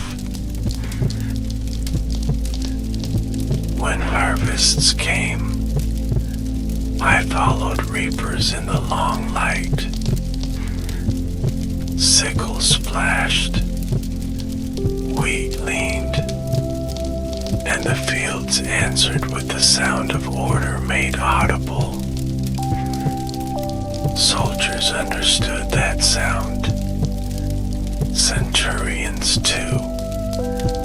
The rhythm of ranks encoded in grain. I felt my chest loosen in those hours, as if a cuirass I had worn too long had finally remembered how to unlatch. I visited the Rhine as a memory visits a scar. The water carried winter secrets, brown and cold, but the banks were softer than the year we bridged them. Villages smoked quietly, boys skipped stones, and a veteran with a limp pointed at the current and told the story to a girl whose braids shone like oiled leather. He said once we rode timber across that temper, and the river learned a Roman word. In Britain, chalk still cut the sky, and sheep drifted like slow clouds over green. A boy traced 7 in dust with a stick, then added 2, then smiled at the sum. He had no notion that my legions had stamped such shapes into the world before his grandfather's grandfather breathed, and I preferred it that way. I searched for the pirates of my youth among the Cyclades, not to crucify them again, but to ask what I had learned. The casings of their trade remained, knives sold as farm tools, skiffs turned to fishing, the same winds that once carried ransom letters now fat with salt and laughter. My promise had been kept, my mercy measured, and what remained was a narrow channel of quiet between two islands where gulls argued about nothing. Sometimes I return to the theater of Pompey, to the cool under its porticos, to the place where breath and blade had contended. The stone kept its counsel, as stone does, and I sat inside the hush that accumulates after verdicts. Regret visited, but not reproach, and forgiveness tried on each face as if choosing a cloak. I forgave the frightened easily, because fear is a short road with a cliff at both ends. I forgave the proud reluctantly, because pride is a long road that refuses to admit its circles. I forgave myself in measures, because command is a debt that never clears to zero, no matter how many books you balance. On market days I like to stand where three streets met, a trident in the city's hand. Fish lay bright as metal, figs bruised to sweetness at their seams. Olives glistened like patient eyes. I inhaled the iron from a nearby forge, and the honey from spilled fruit, and thought there is my life again, simplified, honest, unavoidable. Letters endured better than statues. My commentaries found new scribes, new margins, new arguments. Teachers pressed my sentences into boys who would never march, but who would learn how to move minds. Some called my clarity vanity, others called it mercy. I called it the only way to keep facts from rotting before they reached the city. At night I walked the aqueducts, arches patient as old men, carrying water like a vow. The city slept to that hidden music, cisterns filling, fountains readying their morning applause, kitchens waiting with pots that would ask for flame. Administration is romance with the future, and I felt that romance still, even after statues tried to claim me for the past. I stood once more at the Rubicon, frost limning the reeds, stars brittle and close. Crossing was a decision, yes, but it was also a confession. I confessed that compromise had run out of furniture, that legality had lost the room in which to seat everyone, that courage sometimes looks like impatience when painted by enemies. Would I cross again? I would, though I would speak longer to the young about what waits on the other bank. I visited soldiers' graves without guards, without trumpets, without words. Stones carried numbers, names when they could, and the earth held everything else. I stooped and pressed a fig leaf flat where wind had tried to fold it, because even the fallen prefer neatness, and because a commander's last courtesy is tidying what battle disordered. A centurion I remembered, for his quiet eyes visited my grave instead, placed 3 olives, and said nothing. Silence between soldiers is a dialect all its own, and it is never translated wrong. In libraries I listen to the whisper of vellum, the soft lamp coughs, the scratch of reeds. A girl copied a line of mine, paused, and smiled at the economy of a particular verb. I felt a foolish pride, like a young orator catching a nod from a single listener at the back of a noisy crowd. I returned to Egypt in the gentler weather of remembrance. The Nile moved as if time had learned a slower meter there. Palm fronds clapped faintly. Ibis hunted with patient geometry.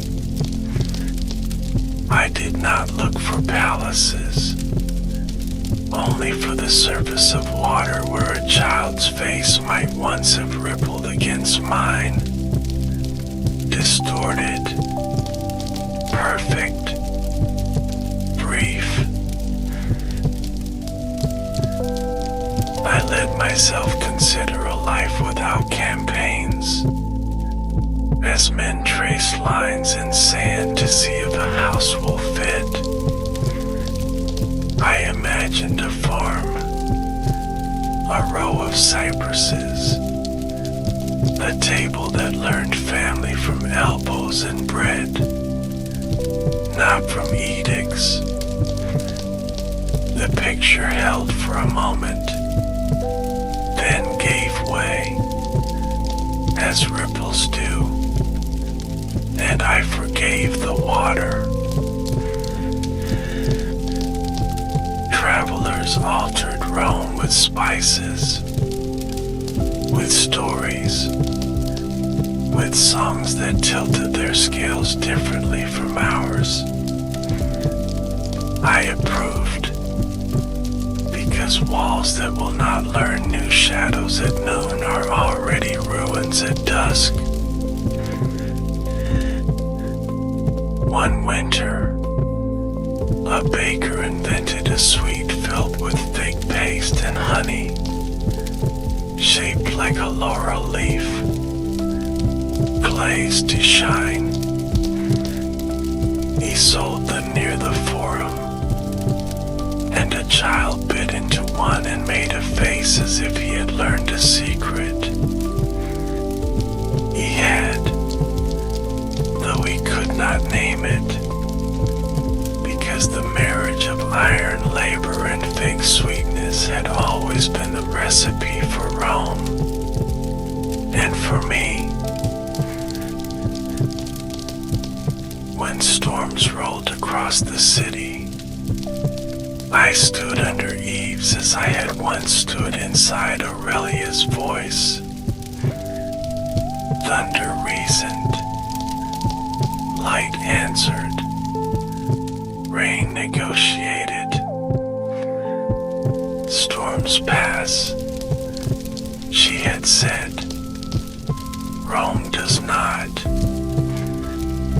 In the after hush, I asked whether Rome is a place, or a discipline, or simply the stubbornness of people who insist on counting days together.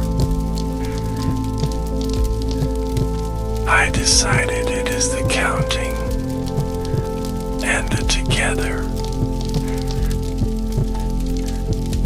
So I kept walking, a habit in sandals, an echo that minds its manners. I touched gates, weighed coins, rearranged small worries into smaller ones, then handed them back to strangers who could breathe more easily for it. Power survives as service when applause has left, and I had learned finally to prefer the quiet kind.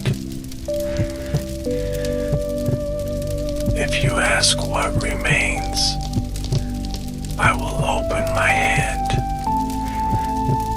A button, still warm from remembering. A fake scent, even in winter.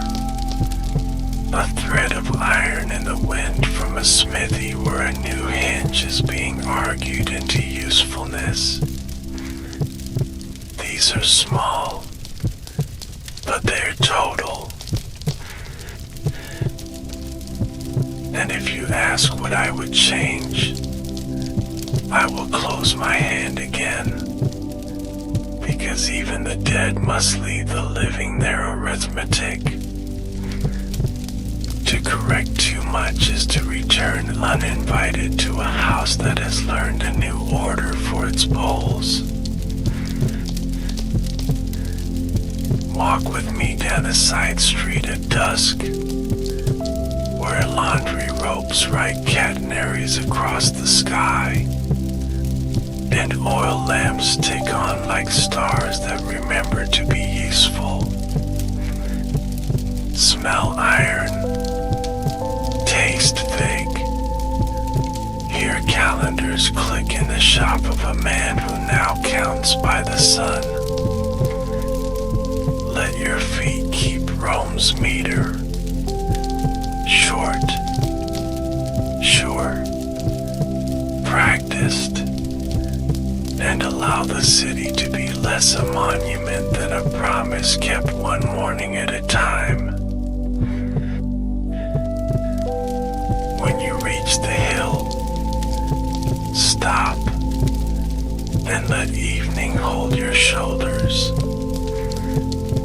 The river is down there, carrying whispers, and up here the air is cool with cedar that remembers chests and the storms that pass. If you ask what to do next, I will answer as I wish I had always answered, with fewer plans and more presence. Share the fake, keep the button, pay the smith, learn the road, and make the day count where it touches another life. I will begin again from the hill above the river, because beginnings are only places we return to with new hands. Dawn unwinds a pale ribbon over roofs, and market cries rehearse in throats not yet opened. I hold the morning by its edge, the way a tailor takes cloth between finger and thumb, testing for give, testing for strength, and I ask myself what Rome still needs that I have not already given.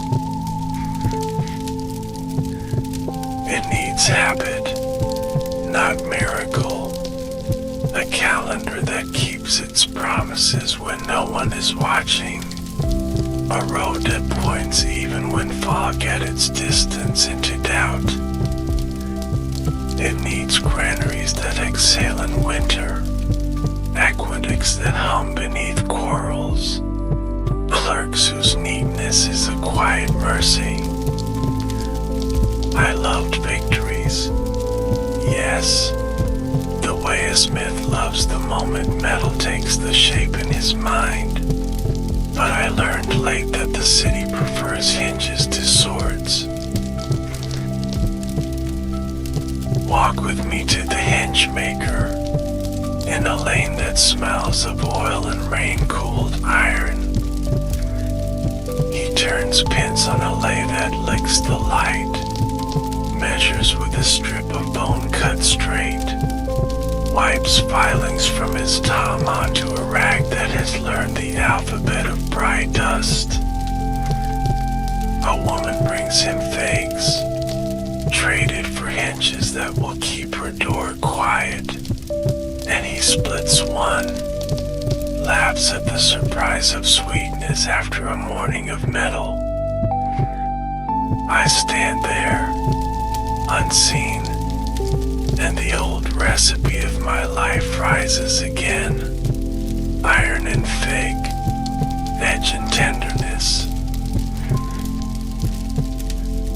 I think then of Aurelia's cedar chest, how it kept moth and memory in their proper rooms. She would open it at season shifts, let the scent translate childhood into order, fold my tunics with a general's precision, and close the lid as if signing a treaty with time. Discipline was her perfume, and I wore it longer than Laurel. As the city fattens with day, I follow a scribe to his bench, where he copies a line that used to be my breath. His hand does not know me, but his ink keeps me from smudging into rumor. He pauses at a comma, the small nail in the board of his sentence, and I want to thank him for not hurrying past small nails. I remember how haste bruised me. In Go we marched faster than maps, but even there the quick step owed its safety to men who counted mules, who ate oats, who repaired a single strap before it could become a company's failure. My glory stood on the ankles of patient work. So I turned my shade toward patience, toward clinics of midwives who time cries by calendars, toward millers who listen to water the way officers listen to rumor. The stones of Rome taught me that a city is not its loudest square, but its quietest corner doing the right thing uncheered. In an alley a boy learns numbers from a merchant's scale, balancing olives against smooth weights stamped with familiar heads. He mouths 7, then adds 1, as if daring the world to grow larger by a finger's width. I whisper a correction he cannot hear, then let his error stand, because discovery is a country no map can sell.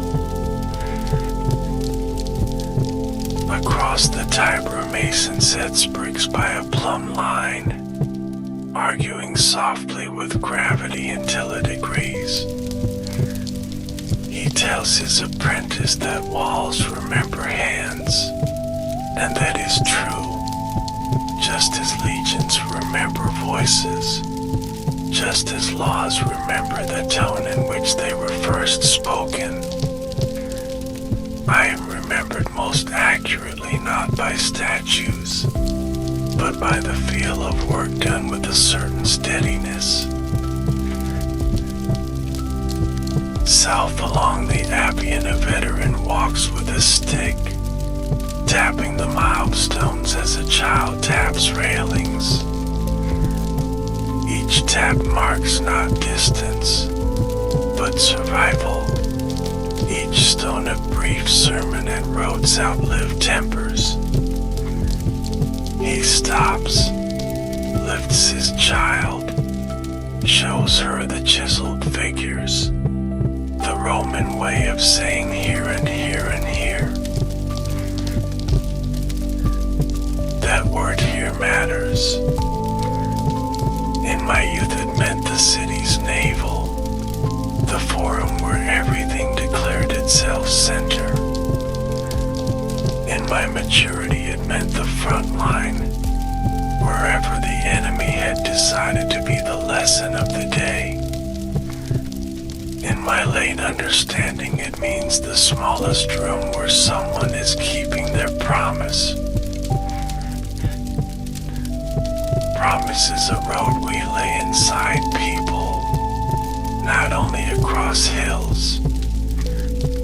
I broke fewer promises than my enemies say, more than my friends prefer, and exactly enough to keep a giant organism moving through mud. The mathematics of mercy and necessity do not always simplify, but I sleep better for the times I round it down. At noon heat climbs the dome of the sky, and the city's sound settles into long notes, unhurried, sure. I sit in the shade near a baker's door, where flour moves in light as if someone had shaken a small galaxy out of the bag. He pulls loaves with a paddle scarred like a veteran's shield, knocks bottoms with a knuckle to check for hollow song, and arranges them by a calendar only the hands know. He keeps one aside, a little darker, for a widow who will not arrive until late. No law tells him to keep it, but a city's decency is a ledger of such private reservations. I sign that ledger with gratitude, without quill, without public record. After the ovens, the baths, where steam breathes itself into gossip, I hear my name in 3 tenses at once. Triumph for what I was, accusation for what I changed, utility for what remains. Men argue better when warm, but conclusions evaporate with the fog, and only the clean skin keeps score. I leave them to their fog and step into a story a poet is practicing aloud, in a corner of the portico where pigeons make punctuation. He wants the line to turn like a cavalry wheel, smooth, surprising, inevitable at the end. I would tell him to cut one adjective, to trust the noun, to let rhythm carry meaning as legions carry standards. But advice offered to an unready ear is a debt you never collect. By late afternoon, shadows lengthen into counsel, and I walk the typers that record flash like misplaced coins. A boy throws a pebble, counts rings, and learns geometry by accident, the best way to learn it. His sister holds a fig, pressing it until the seam yields, and the scent lifts with a patient certainty that tells me the evening will be kind.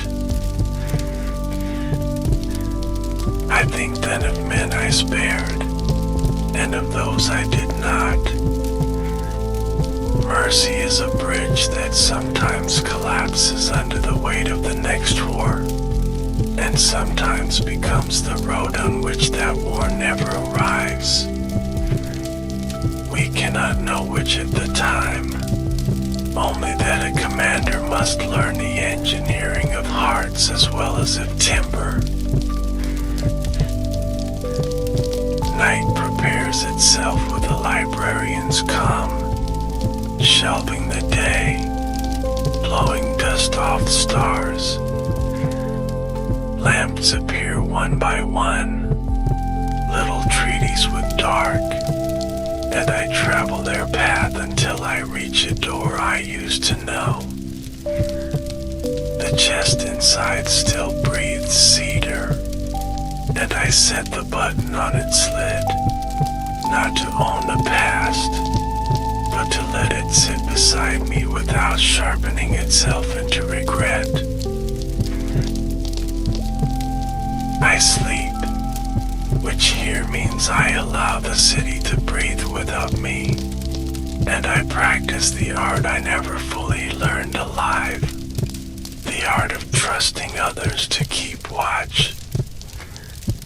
The centuries of habit do not fail, and the dawn is waiting again with its pale ribbon, ready for a new pair of hands.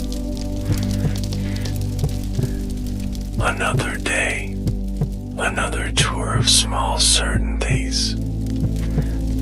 In the schoolyard, a teacher draws a map of roads on a wall, chalk scratching like deliberate rain.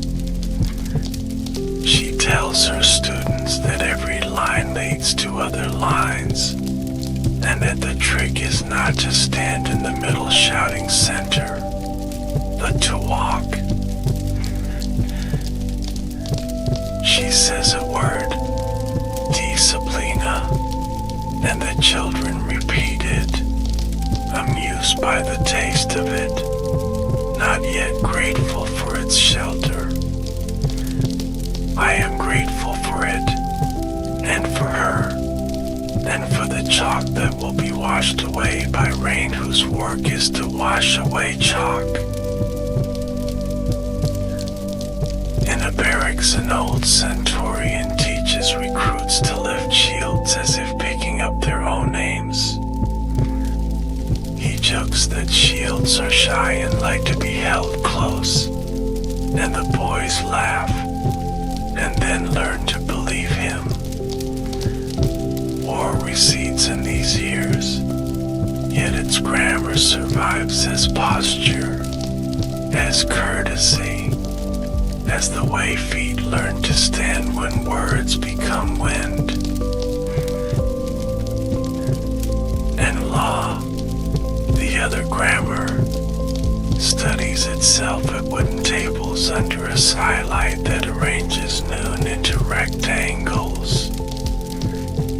A student recites a statute I once signed, stumbles, corrects, smiles at his own rescue.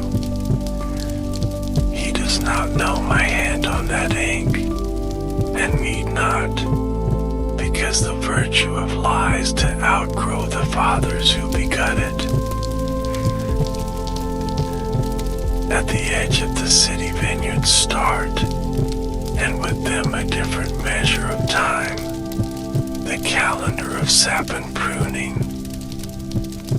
A woman ties behind a stake with a twist learned from her mother, and tells her son to fetch water from the well that has not failed since my surveyors counted its depth. He returns with a bucket that reflects the sky, and for a moment he holds heaven by a handle. I follow the road past shrines where travelers leave small coins, thread, nails, favor so to humble gods. I prefer such gods, the ones who care for hinges and harvests, for letters arriving on time, for bridges that do not argue with flood. Clouds gather toward evening, slight lay gently over the day. The first drops tap like thoughtful knuckles on tile, and the smell that rises is clay, green, clean. I stand under an eave, as always, and I rehearse Aurelia's sentence until it belongs to everyone in the street. Storms pass, Rome does not. When the rain clears, puddles hold tiny skies, and children step from constellation to constellation with serious leaps. One boy drops a button, stoops, retrieves it, and slips it into his mouth as children do when concentration requires an anchor. I laugh softly, for I know that anchor well, that I bless the toy navy that will sail on his breath. Night brings stories to thresholds, grandfather's flashing memory with him, or so it will fly. They tell of a general who bridged a river to teach it Latin, of a queen whose barge smelled of cinnamon, of a calendar that finally befriended the sun. The children listen with their bones, which is how listening should be done, and I feel the city become a little more itself. From time to time I return to the theater of Pompey, not to rehearse the wound, but to practice release.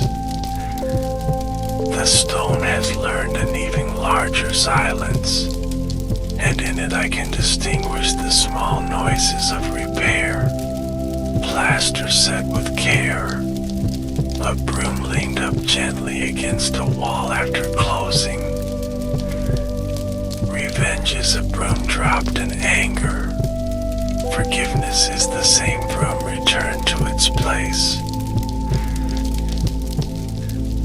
I forgive again, and the city breathes easier by a finger's width. I forgive the man who sharpened his fear into virtue and stabbed me with it. I forgive the one who mistook purity for policy. I forgive the boy in myself who adored applause more than he admitted. What remains difficult is forgiving luck, because she is not a person and cannot learn. She lifted me, then left me, and all I can do is nod that she obeyed her nature, which is to belong to no one. Toward the city's edge I meet a caravan from far hills, bringing wool the color of early clouds, bringing stories about bridges that think in other languages. We trade without coin. I give them the name of the fountain that never runs dry. They give me a song whose chorus counts to 7 on the fingers, as if it has always known my month. I try the song quietly and learn its trick, which is that counting is comfort when the road takes a turn you did not see. I have taken many such turns, some chosen, some given, and I accept the chorus as a blanket against future weather. At last, when the city sleeps and even dogs have finished their patrols, I lay out my small ledger on the cedar chest. A button, a fig leaf pressed flat between pages, a nail from a hinge a craftsman gifted me without knowing where his gift would travel. I count them as a priest counts blessings, not to own a light, but to confirm it visited. I end up with a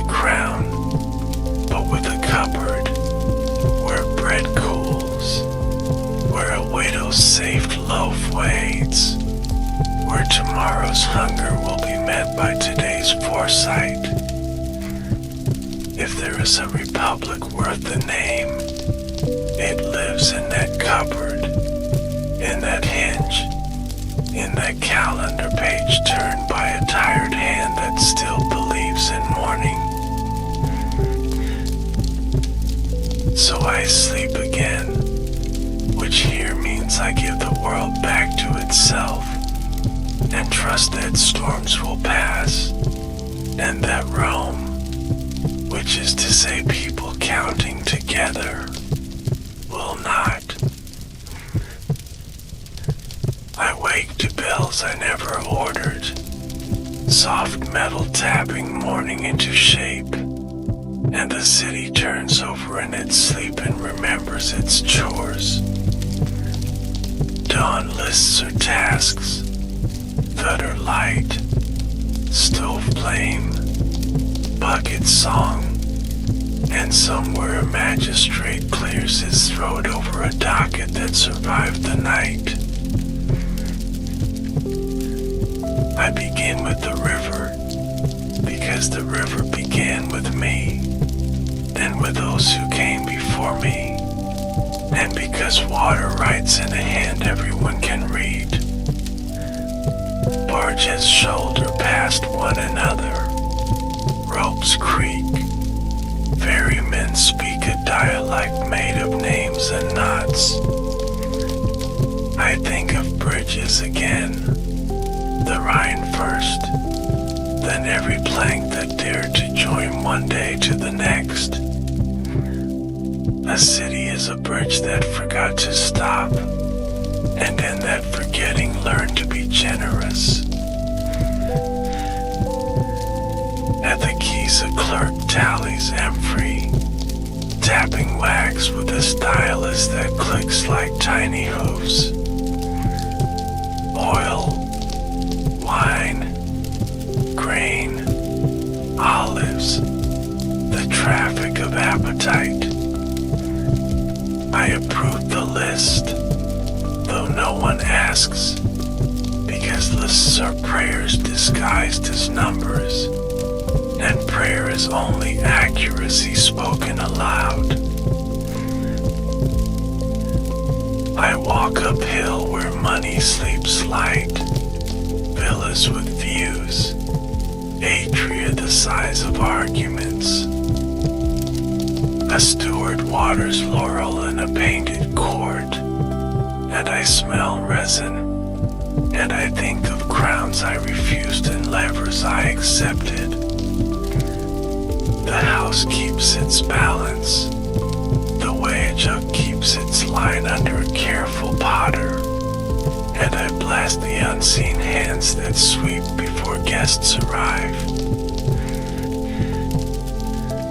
Downhill again to where rent is measured and breath held, then released when your landlord turns the corner. An old woman counts coins into a clod, lips moving, eyes sure, and a ledger of her day becomes visible to me in its right order. Bread first, oil second, thread third, a fig at the price smiles. She buys the fig, and the sweetness strikes the sharp hair like a bell. I breathe it, and iron rides with it from a nearby smithy, and my life's recipe returns without needing invitation. Children race past with wax tablets, stylus points tucked behind ears, laughter bright as spilled grain. Their teacher calls them back with a single word, disciplina, and the herd turns, gentled. I memorized that word before I memorized glory, and both together made a road I could walk without tripping too often. At the edge of a shrine I find a soldier's wife tying a rag to a nail, a petition for a steady hand, for a quick healing, for a letter to arrive. Gods like that are useful, and usefulness is a cathedral more stable than fluted stone.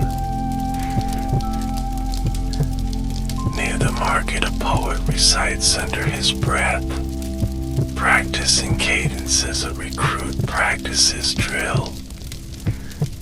His line carries 3 beats, then a quiet, then 2, and the quiet is the best part. I learned to leave quiet in sentences so that listeners could arrive on their own feet, and I hope he learns the same charity. Toward midday the baths fill, steam negotiating with dust, sandals whispering their soft politics. Men speak my name less, and I prefer it, because names are ladders, and ladders are for climbing, not for worship. I cross the forum by the shadow line of the basilica, letting coolness draw a straight rule along my steps. A petitioner argues with the scribe over a date, the old calendar against the new, moon against sun. They settle it with my arithmetic, and the relief on the petitioner's face is worth every quibble I once endured. A mason is repairing a chipped cornice, guiding lime across scar as a surgeon guides silk through skin. The trowel rasps, the surface learns, and I think of how laws must be dressed back after storms, not replaced each time the sky remembers to test the roof. Past the cattle gate I find fields, and in them the older grammar of the city. Rows, furrows, pruning, staking, harvest, rest. Men who never learned rhetoric speak fluently here, and their fluency fills granaries better than any victory shout ever did. I sit in the shade of a fig tree, and the smell is a hallway opening to many doors. Aurelia's apron, Cornelia's soft hands, Julia's button clicking in a small box, Calpurnia's whisper about a dream that wanted to protect me. I love them all again, not as history, but as present tense given back by scent. On the road a veteran walks with his son, showing him how milestones measure kindness as much as distance. He taps the stone, tells a story about a ration shared, about a watch relieved on a cold night, about a commander who remembered a name. The boy nods, pockets a pebble, and learns that memory is a small object that grows heavy properly. Afternoon leans and the city leans with it, shade stacking in the corners like unspent coin. Shopkeepers sweep thresholds, pushing destined to need agreements, and the rhythm of brooms is the music of peace I sought more than once with iron. I pass the school where a girl reads law aloud, lips careful, brow set. She edits the text with sense, not with pride, and I feel a warmth that is not victory, nor fame, but continuation. A troop sets a stage near the steps, painting a flat of river and bridge, penning sky to canvas with quick pins. Their Caesar wears too much red, his voice too large, his death too swift, and the children love it because endings are sweeter when they taste of sugar and certainty. I forgive the costume, I forgive the shout, I forgive the clean blade. In a narrow lane I find the hinge-maker again, his hands black to the wrist, his grin a crescent bright as a new coin. He shows a hinge that swings without complaint, and says a door will thank him each morning in a language only tired shoulders know. That is politics, I think. Doors that do not resist, shoulders that do not ache, things that are quiet and constant. Twilight stretches of violet cloth over roofs, and lamps spark like patient thoughts. I return to the portico that once held my last morning's breath, and stand where silence first learned my outline. The stone is cool, the statue's earnest, the air careful archivist. I place my hand where cloth door, and the gesture no longer hurts, it simply fits. I speak to the absent, and I keep the speech short. Live well, live orderly, live kindly, and when in doubt, move the calendar rather than the star. Night deepens, and the Tiber holds a long black thought. Fishermen lower lines into it, patient men, counting the heartbeats between tug and answer. I love their patience more than I love triumphs. It turns out, because patience is triumph widened for neighbors. I remember the pirates and smile at my young arrogance, the ransom I priced at pride. I kept my word, and then amended it with a mercy not asked for, and that footnote pleases me still. I remember Jacobia, the hill that refused, the lesson that stayed. To withdraw is not to lose, it is to buy a later yes with an earlier no. And commanders spend that currency or they borrow ruin. I remember Alicia, the twin circles, the two hungers, the dawn that measured men. I remember the surrender that looked like ceremony, and the ceremony that tasted like ash, and the quiet after. Always the quiet after. I remember Britain is a chalk line at the world's lip, and the way that wrote its own decree on our ankles. We learned tide, we learned modesty, we learned to call a footprint a promise rather than a possession. I remember Pompey, bright and then dim, friend and then opposite, necessary in all his forms. I wish my hand had closed over his pardon, not over a basket with an insult inside, and I released that wish the way the river releases light. I remember Cleopatra, grammar made flesh, mind braided with perfume, laughter that understood naps.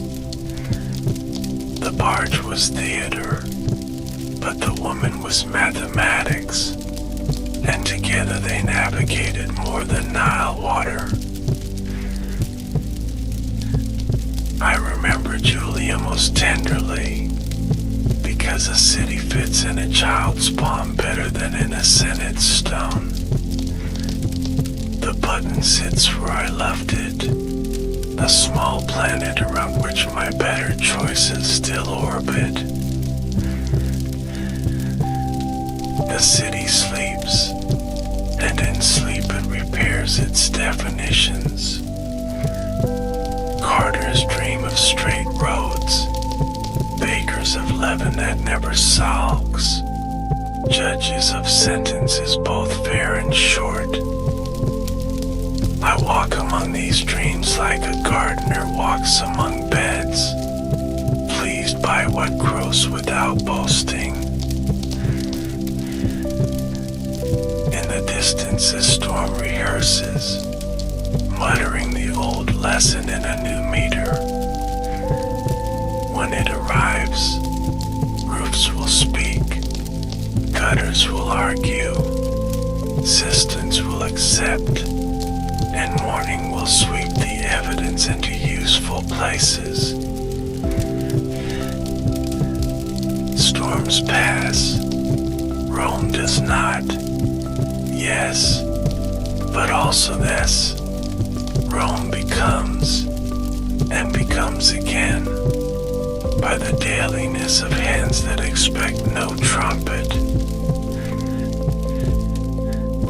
If I must leave you before the 8th bell, I want you to keep 3 objects and their uses.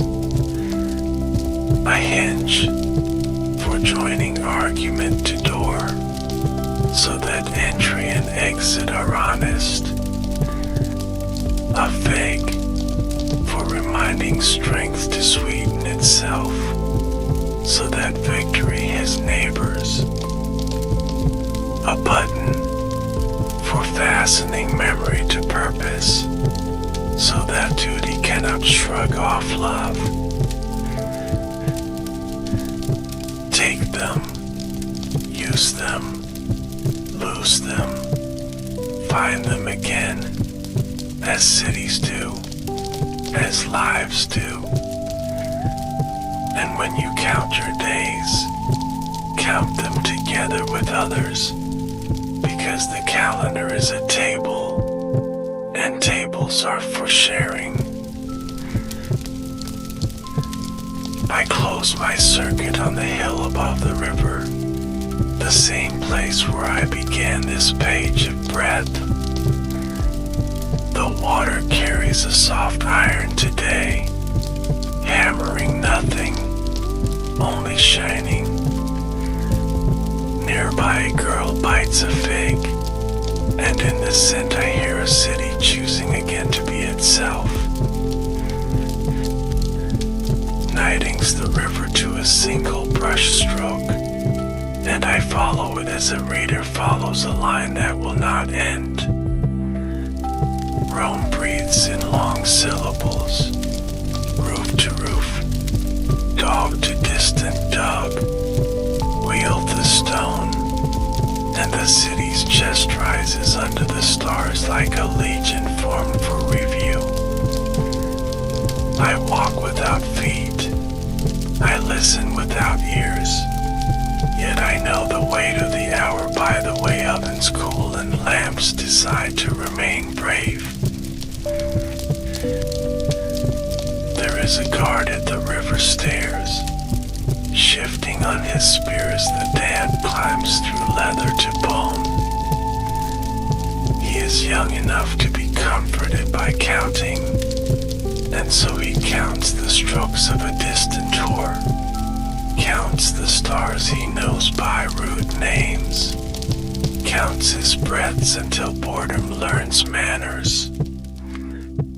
I stand with him a moment, remembering watches that did not end, remembering how the mind invents enemies when the real ones delay, and how a commander's best mercy is to arrive at dawn with relief.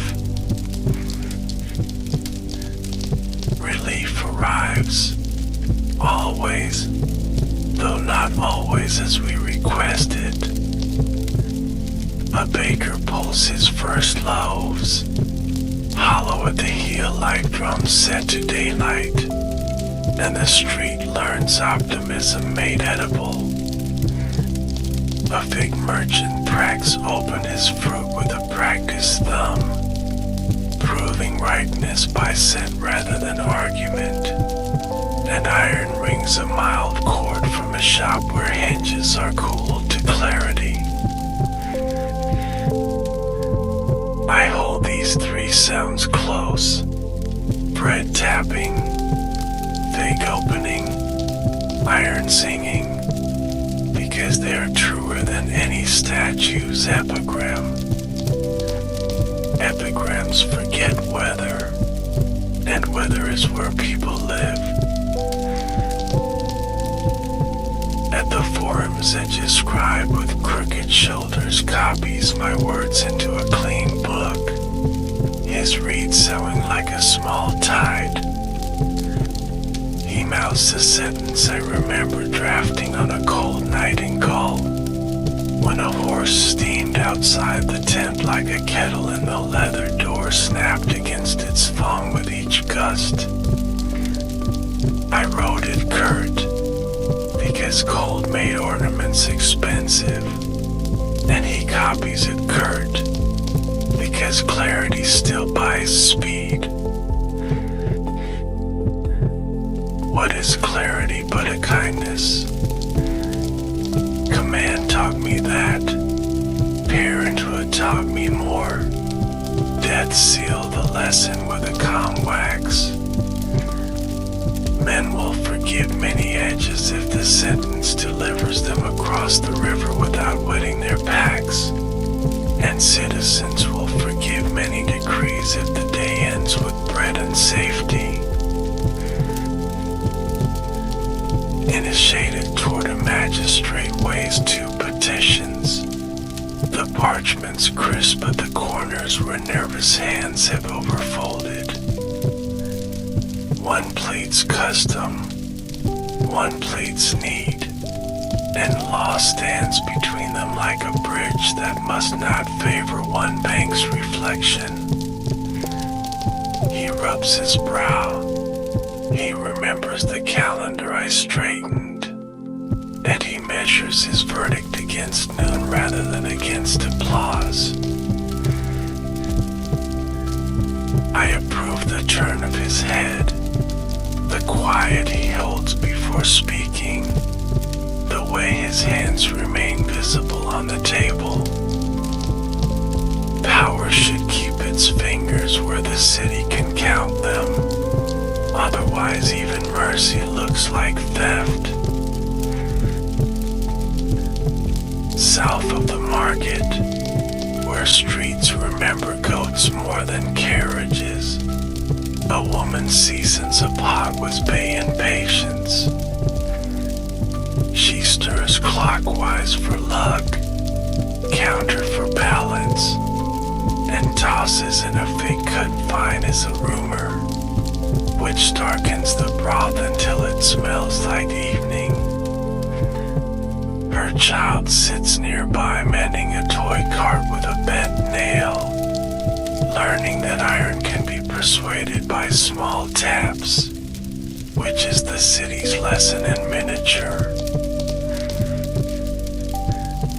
I kneel beside him in memory's posture, because kneeling is a way to hear the world at its proper pitch.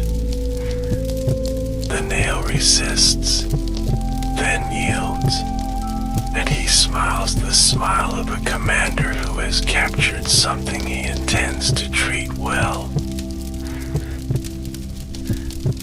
In another house, a widow counts her jars, one for oil, one for vinegar, one for coin, one for buttons. A button clicks in her palm, bright as a thought, and she ties it into a child's sleeve with thread that remembers other sleeves. Continuity is a garment repaired, not a rope dropped from the sky, and cities dress themselves daily in such domestic victories. At noon, the heat irons the wrinkles from the streets, and shape becomes a currency. I step into a basilica where litigants pace under coffered cum, their sandals describing circles of hope. A young advocate rehearses before a column, trying 3 ways to begin, then discarding each for a fourth that does not yet exist. I long to tell him to start where his breath is strongest, to speak as if counting men who must eat after, not as if juggling mirrors, but breath and time must teach him instead. Beyond the arch, a smith tempers a blade meant for pruning, not for blood. He holds the metal in the fire until it glows like a rule about to be written, then slips it into a trough, steam lifting with a hiss that sounds exactly like the city scolding its own impatience. The smell of iron and water is clean, like truth reluctantly offered and gratefully taken. I think of truth as something that must be shaped to usefulness, not because it is weak, but because it is wild. We clip its vines where they snag passers-by. We train it along a trellis we can maintain. We harvest it in seasons the calendar can honor. In a school, a girl copies dates, her tongue peeking as the stylus curves a 7 like a little bridge. She writes the name of my month without capital or simply as a tool used to align a visit to the country with a grandmother's name day. This is right. A month is a hinge, not a crown. And a hinge deserves oil, not hymns. Near the granaries, men roll barrels shoulder to shoulder, each thud a syllable in the sentence that feeds winter. An overseer marks a tablet, then looks up at the sky to measure odds, and I can almost hear him add contingency to the mathematics of storage. Empire misunderstood contingency. Republics often worship it. Cities live by both, and bread is the proof. I walk the Appian again where the road argues for straightness against the temptations of slope, and I lay my hand on a milestone grown smooth as a bone washed long by sea.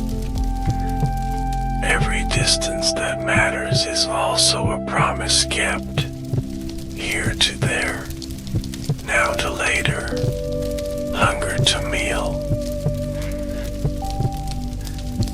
Afternoon opens her copper lid and pours warmth evenly, and with it a generosity for recollection. I remember the first fig my mother pressed into my palm after drills, how sweetness argued with the iron on my tongue until they made a treaty, every ambition since then has tasted like the bilingual accord.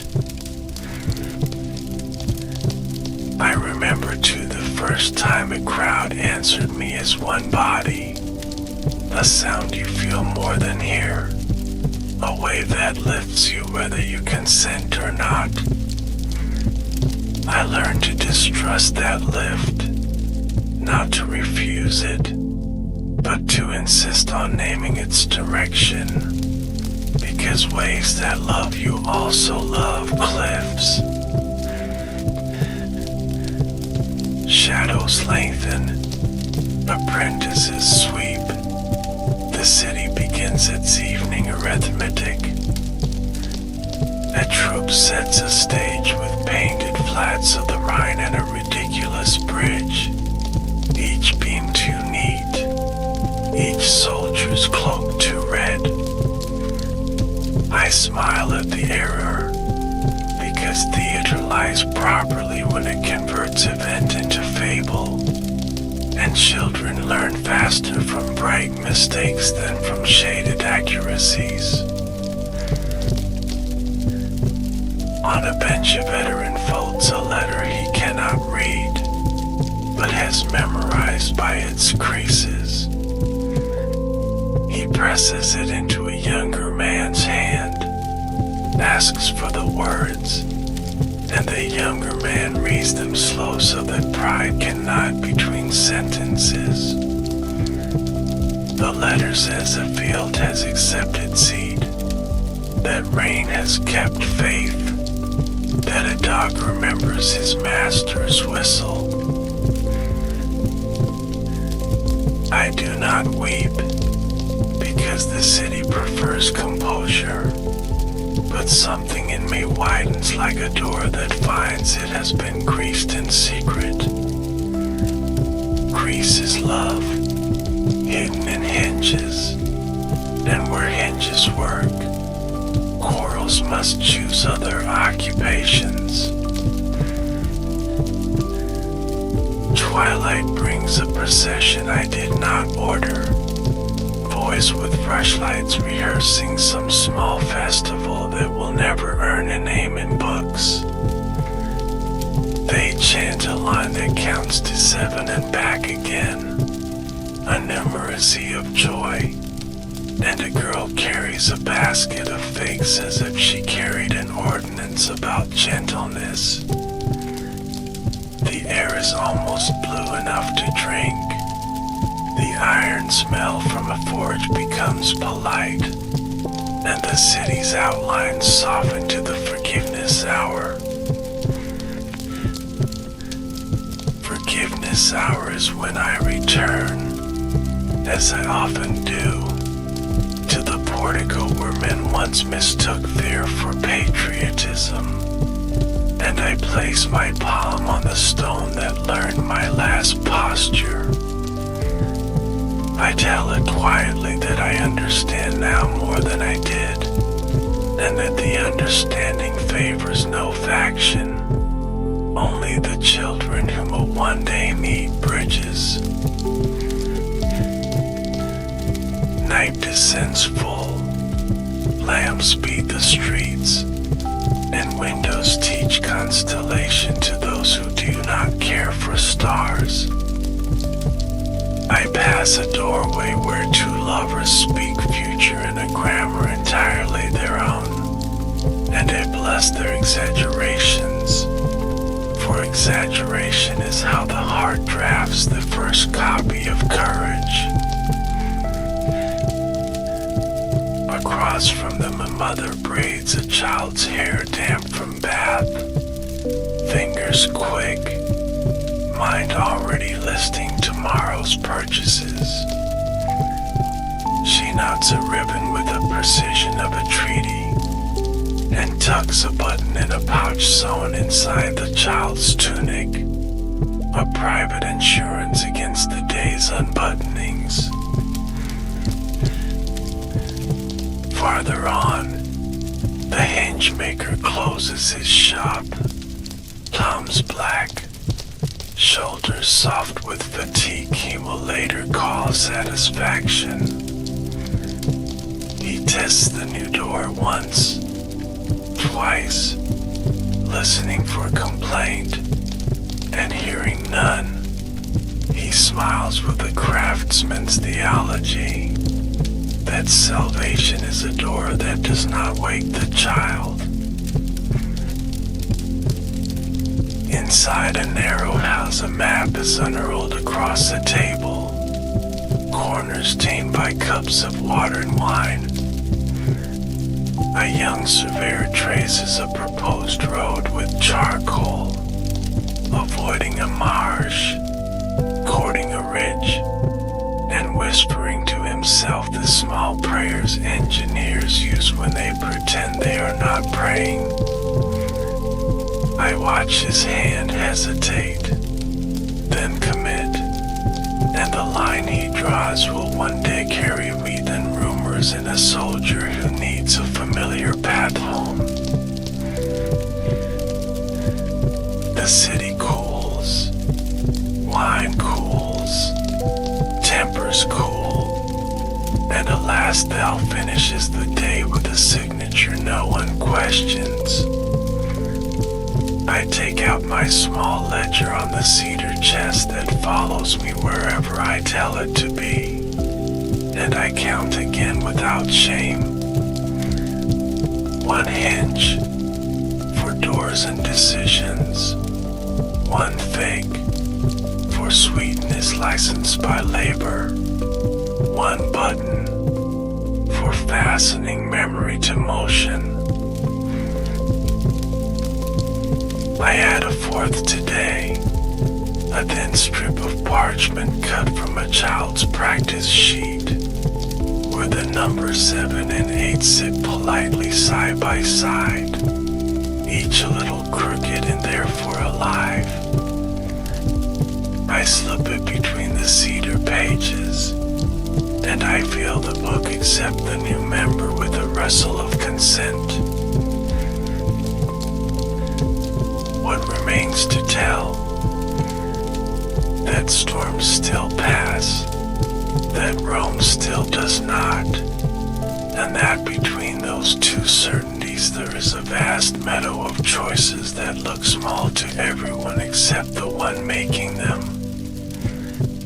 I used to think only Senate speeches and river crossings mattered, but a city's destiny is altered more often by a widow saving a loaf for another widow, or by a hinge that refuses to squeal when a sleeping child would be woken into tears. If you are listening to me now, keep a ledger of such things, not for pride, but for precision. Precision is love's favorite clothes, and it wears them best when no one compliments the fit. I will stay a little longer on the hill above the river, because watchers must practice leading slowly, not abruptly, as if the city were a camp to be struck at a trumpet. The water carries its night metal, tasting of iron where barge is scraped, tasting of figs where markets spilled, and the two flavors meet at the tongue's center like peace after argument. A last wind walks through cedar, lifting the old perfume into a benediction I grew up inside. I hear my mother's voice again, not as command now, but as company, and I answer the way sons should answer, with work finished, with tools returned, with pockets holding only what the day requires. So ends this circuit of breath, not as marble, but as thread knotted where it should be. Tomorrow this city will rehearse itself again, figs and iron and cedar and buttons, storms in Rome, and the ordinary courage of people who count their days together.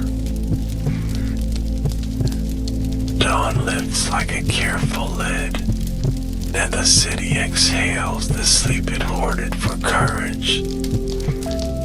I stand again on the hill above the river, where the iron of water and the sweetness of figs make their treaty at the tongue's edge, where cedar rises from chests opened by hands that trust order, where a small button waits in a box like a planet patient for orbit.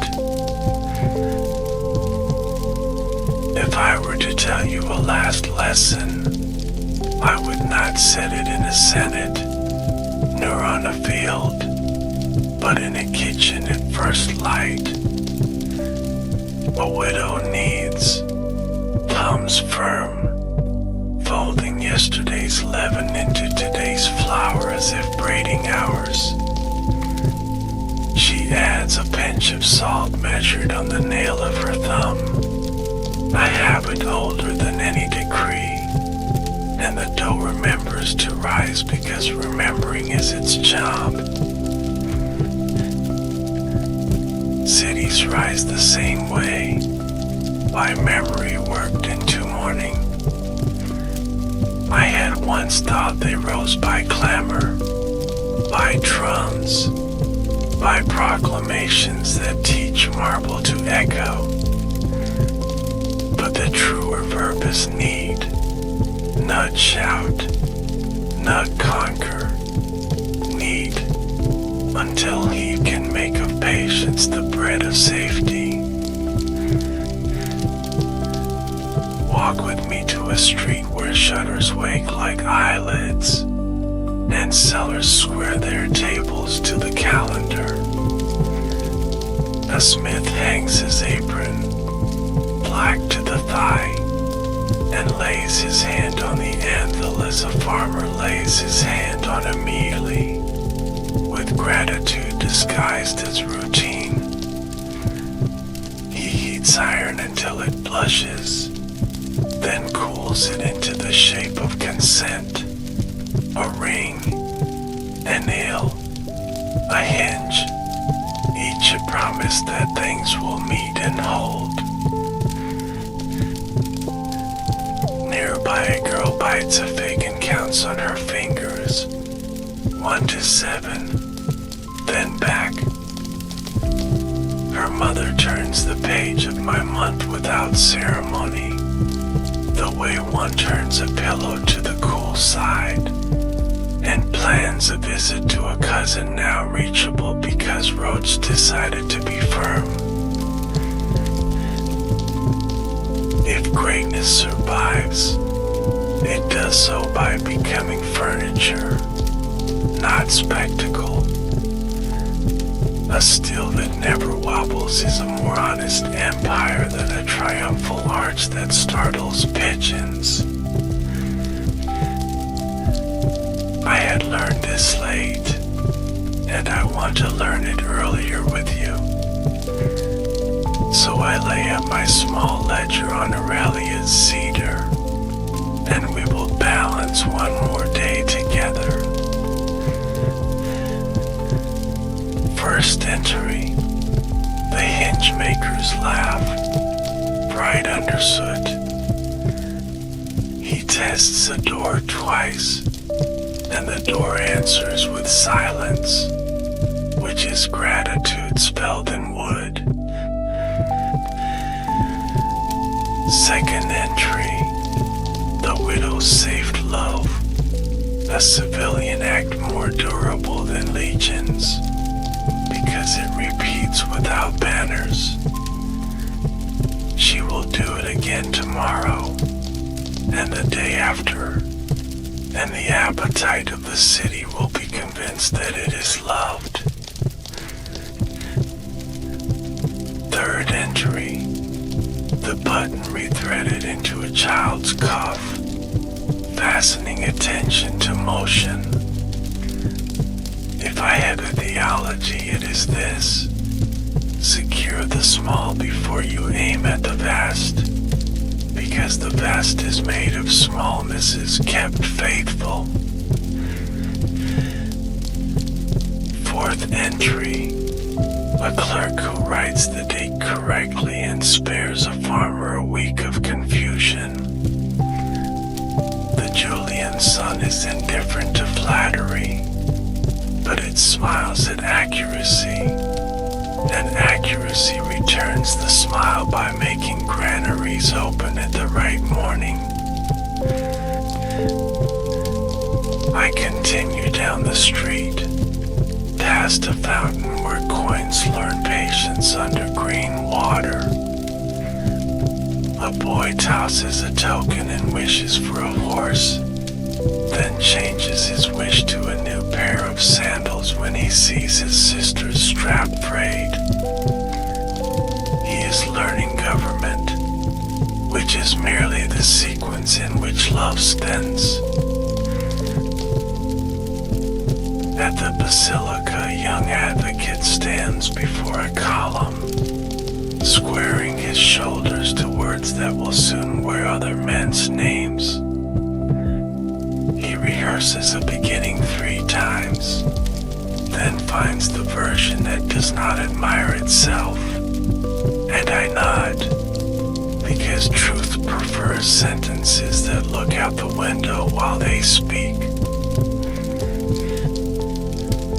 Across the square, a veteran sits with a stitch in his side that weather summons by right, and a child presses his hand there as if to help. The pain recedes, not because of magic, but because attention is a poultice. I keep walking, and memory keeps pace, companionable now. Trugovia still insists on no, and I thank it for the grammar, because no saved my men for later yes. Alicia still hums with circles, inner hunger and outer hunger, and the engineering that convinced both to be quiet. The Rhine holds its brown logic, and I touch the ghost of that bridge with a pleasure free of possession.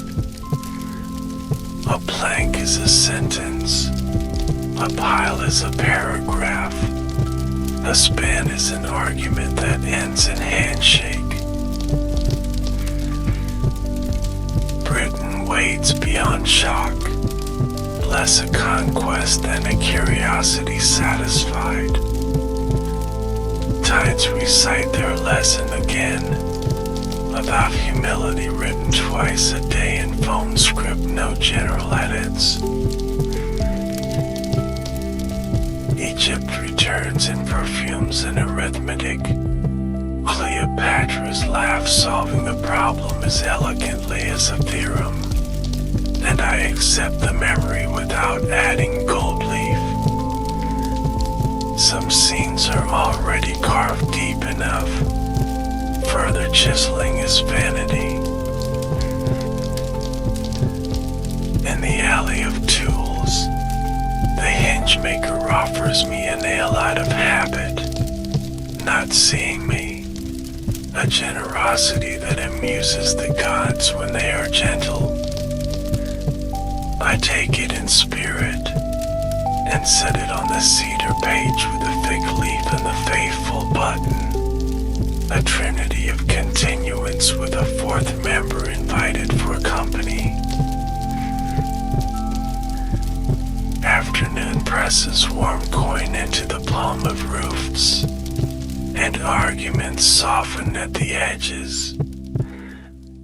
2 neighbors who carried sharp words all winter decide in July that their fence is a garden's trellis, not a border, and beans climb where our curses once did. At a shrine, a mother ties a thread for safe childbirth, the knot square, the wish exact. She counts breaths as contractions count time, And somewhere a midwife marks the new sun with a smile because the calendar and the child agreed on a reasonable hour. The bats receive men who think better in heat, who forgive easier in steam, who remember with fewer adjectives when skin is clean.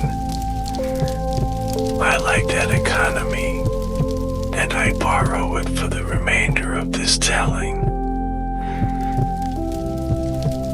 By evening a troop unrolls a painted river again, and their papier-mâché bridge glitters with tin. The actor wearing my name bows too low, and the children cheer because courage is always a little ridiculous when it wears new clothes. I stand at the portico where stillness learned me, and I lay my palm on stone the way one thanks a mule after the last crate. I say aloud, though no ear requires it, that I forgive the morning, the knives, the fear dressed in theory, the theory dressed in togas, and the boy inside me who obeyed applause. Forgiveness does not change the ledger, but it balances the hand that writes in it.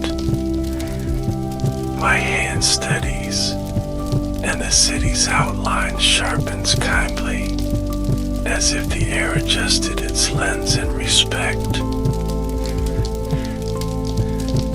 Night folds the streets, and I return to the hill where the river teaches its quiet grammar. Cedar lifts its tidy hymn, iron cools to a note you hear more with teeth than ear, and figs breathe their patient gospel of sweetness rationed by sense. I open the cedar chest one last time in this telling, and set the ledger flat. Inside, the button, the nail, the fig leaf, a strip of parchment where a child 7 and 8 keep each other company, and a small gravestone from the Rubicon washed thin by weather. I touch the stone, not to rehearse daring, but to remember how a single step can be a question asked of centuries. We do not know the answer until the century answers, and by then the step has long turned to road for other feet. So I count what I can, and leave uncounted what must remain with her. I count the doors that do not squeal, the loaves kept aside, the children corrected gently by calendars, the reconciliations that elect to grow beans. If legacy asks for a single image, do not draw me on a horse, nor under a laurel. Draw a hand placing a button into a small box after mending a cuff, a fig split and shared under a lentil that does not complain, a road that keeps its line in rain. Storms will pass, and Rome, which is counting together, will not. Between those truths lay my life, and I'd offer it to your evening as a hinge offers its swing, quietly, dependably, with a patience that has finally learned to admire doors more than archways. Sleep now where the river becomes a breath, and let cedar keep your dreams orderly. If iron visits, let it sing, not bite. If figs visit, Let them be shared, not hoarded. And if a small button knocks in the dark, open the box and remember who fastened love to duty for you today. Good night, Rome, which is to say anyone who chooses to count with someone else. I will keep watch from the hill where the river writes its line and the city reads it without moving its lips. The eighth dawn folds open with deliberate fingers, and I know it is time to make my exits neat. Rome breathes her patient breath, street by street, and I set my ledger on Aurelia's cedar so the day will be remembered for its right reasons. Begin with water, always water, because rivers tell the truth in a grammar that does not flatter. The Tiber carries filings from a smithy, a faint iron taste that reminds the tongue of work, and it carries sweetness from crushed figs that fell at market, and honesty at harvest. Iron and fig drift together until difference learns courtesy, and that is Rome's dialect, the exact music I wanted to leave.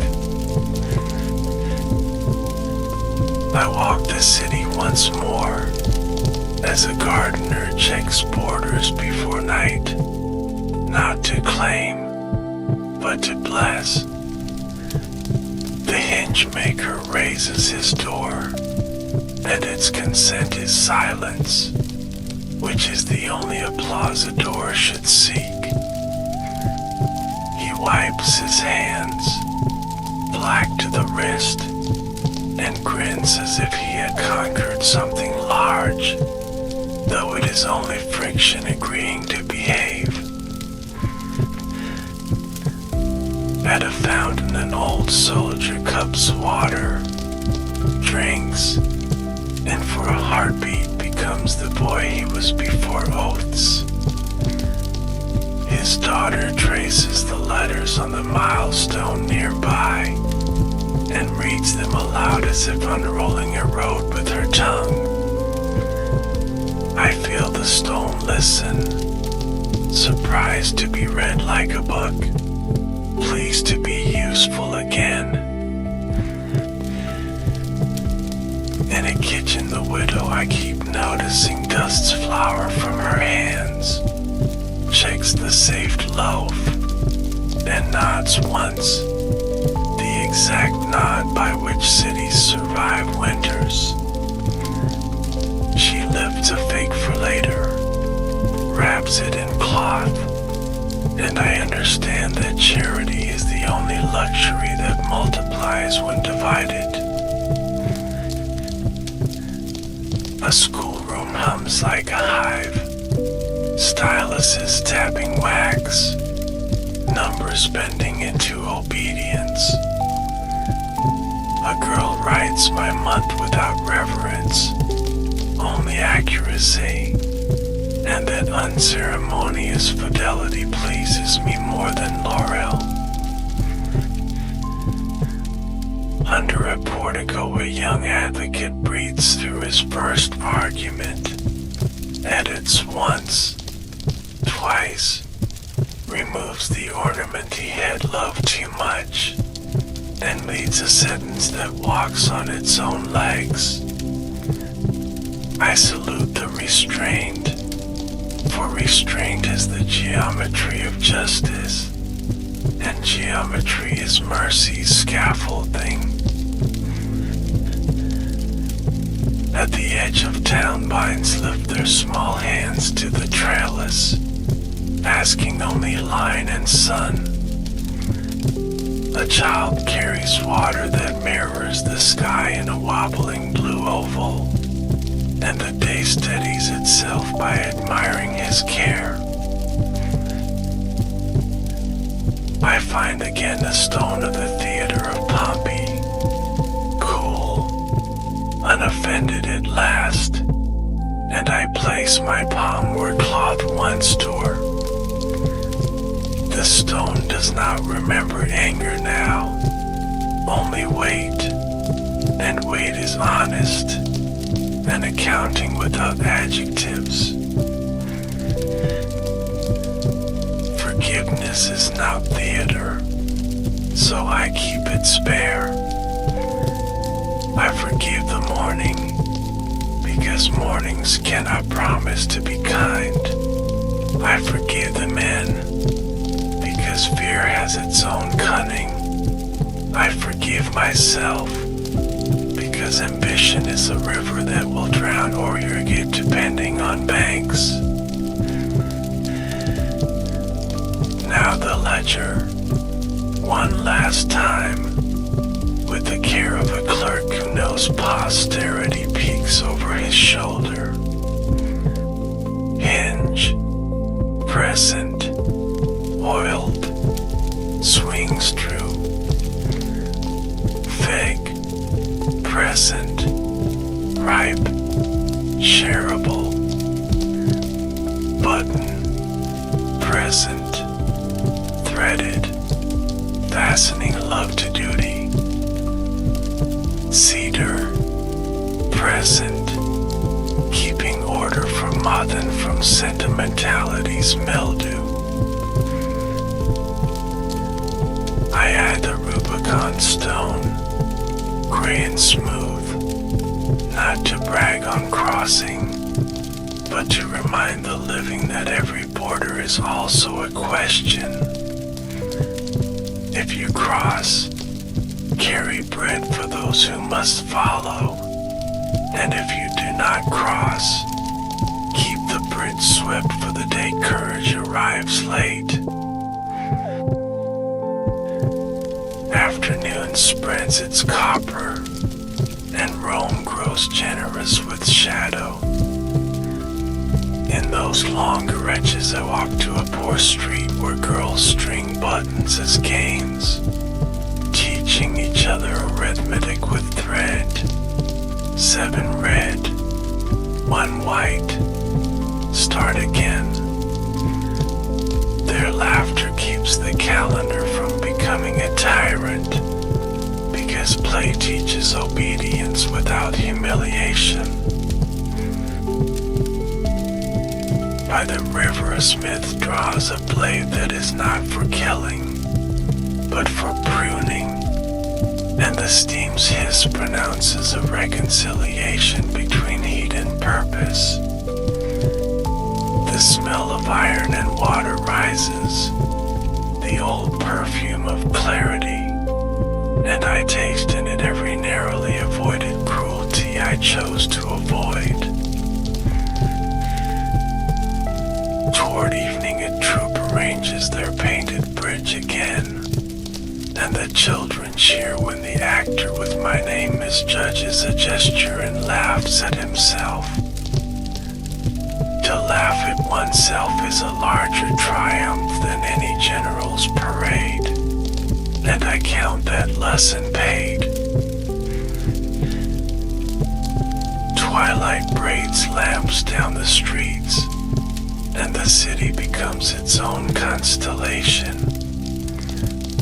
On a stoop a mother sews, sets a button with 2 neat bites of thread, and nuts the past to the present in a gesture so graceful that the gods should learn from it.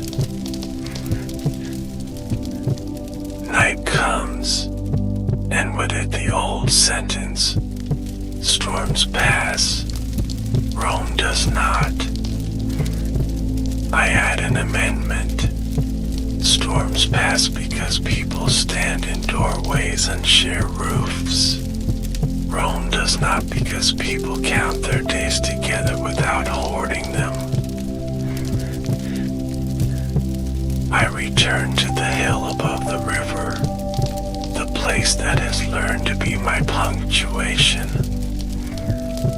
Below, water writes, and above, Cedar breathes, and between them a fig scent rises from some unseen basket just opened.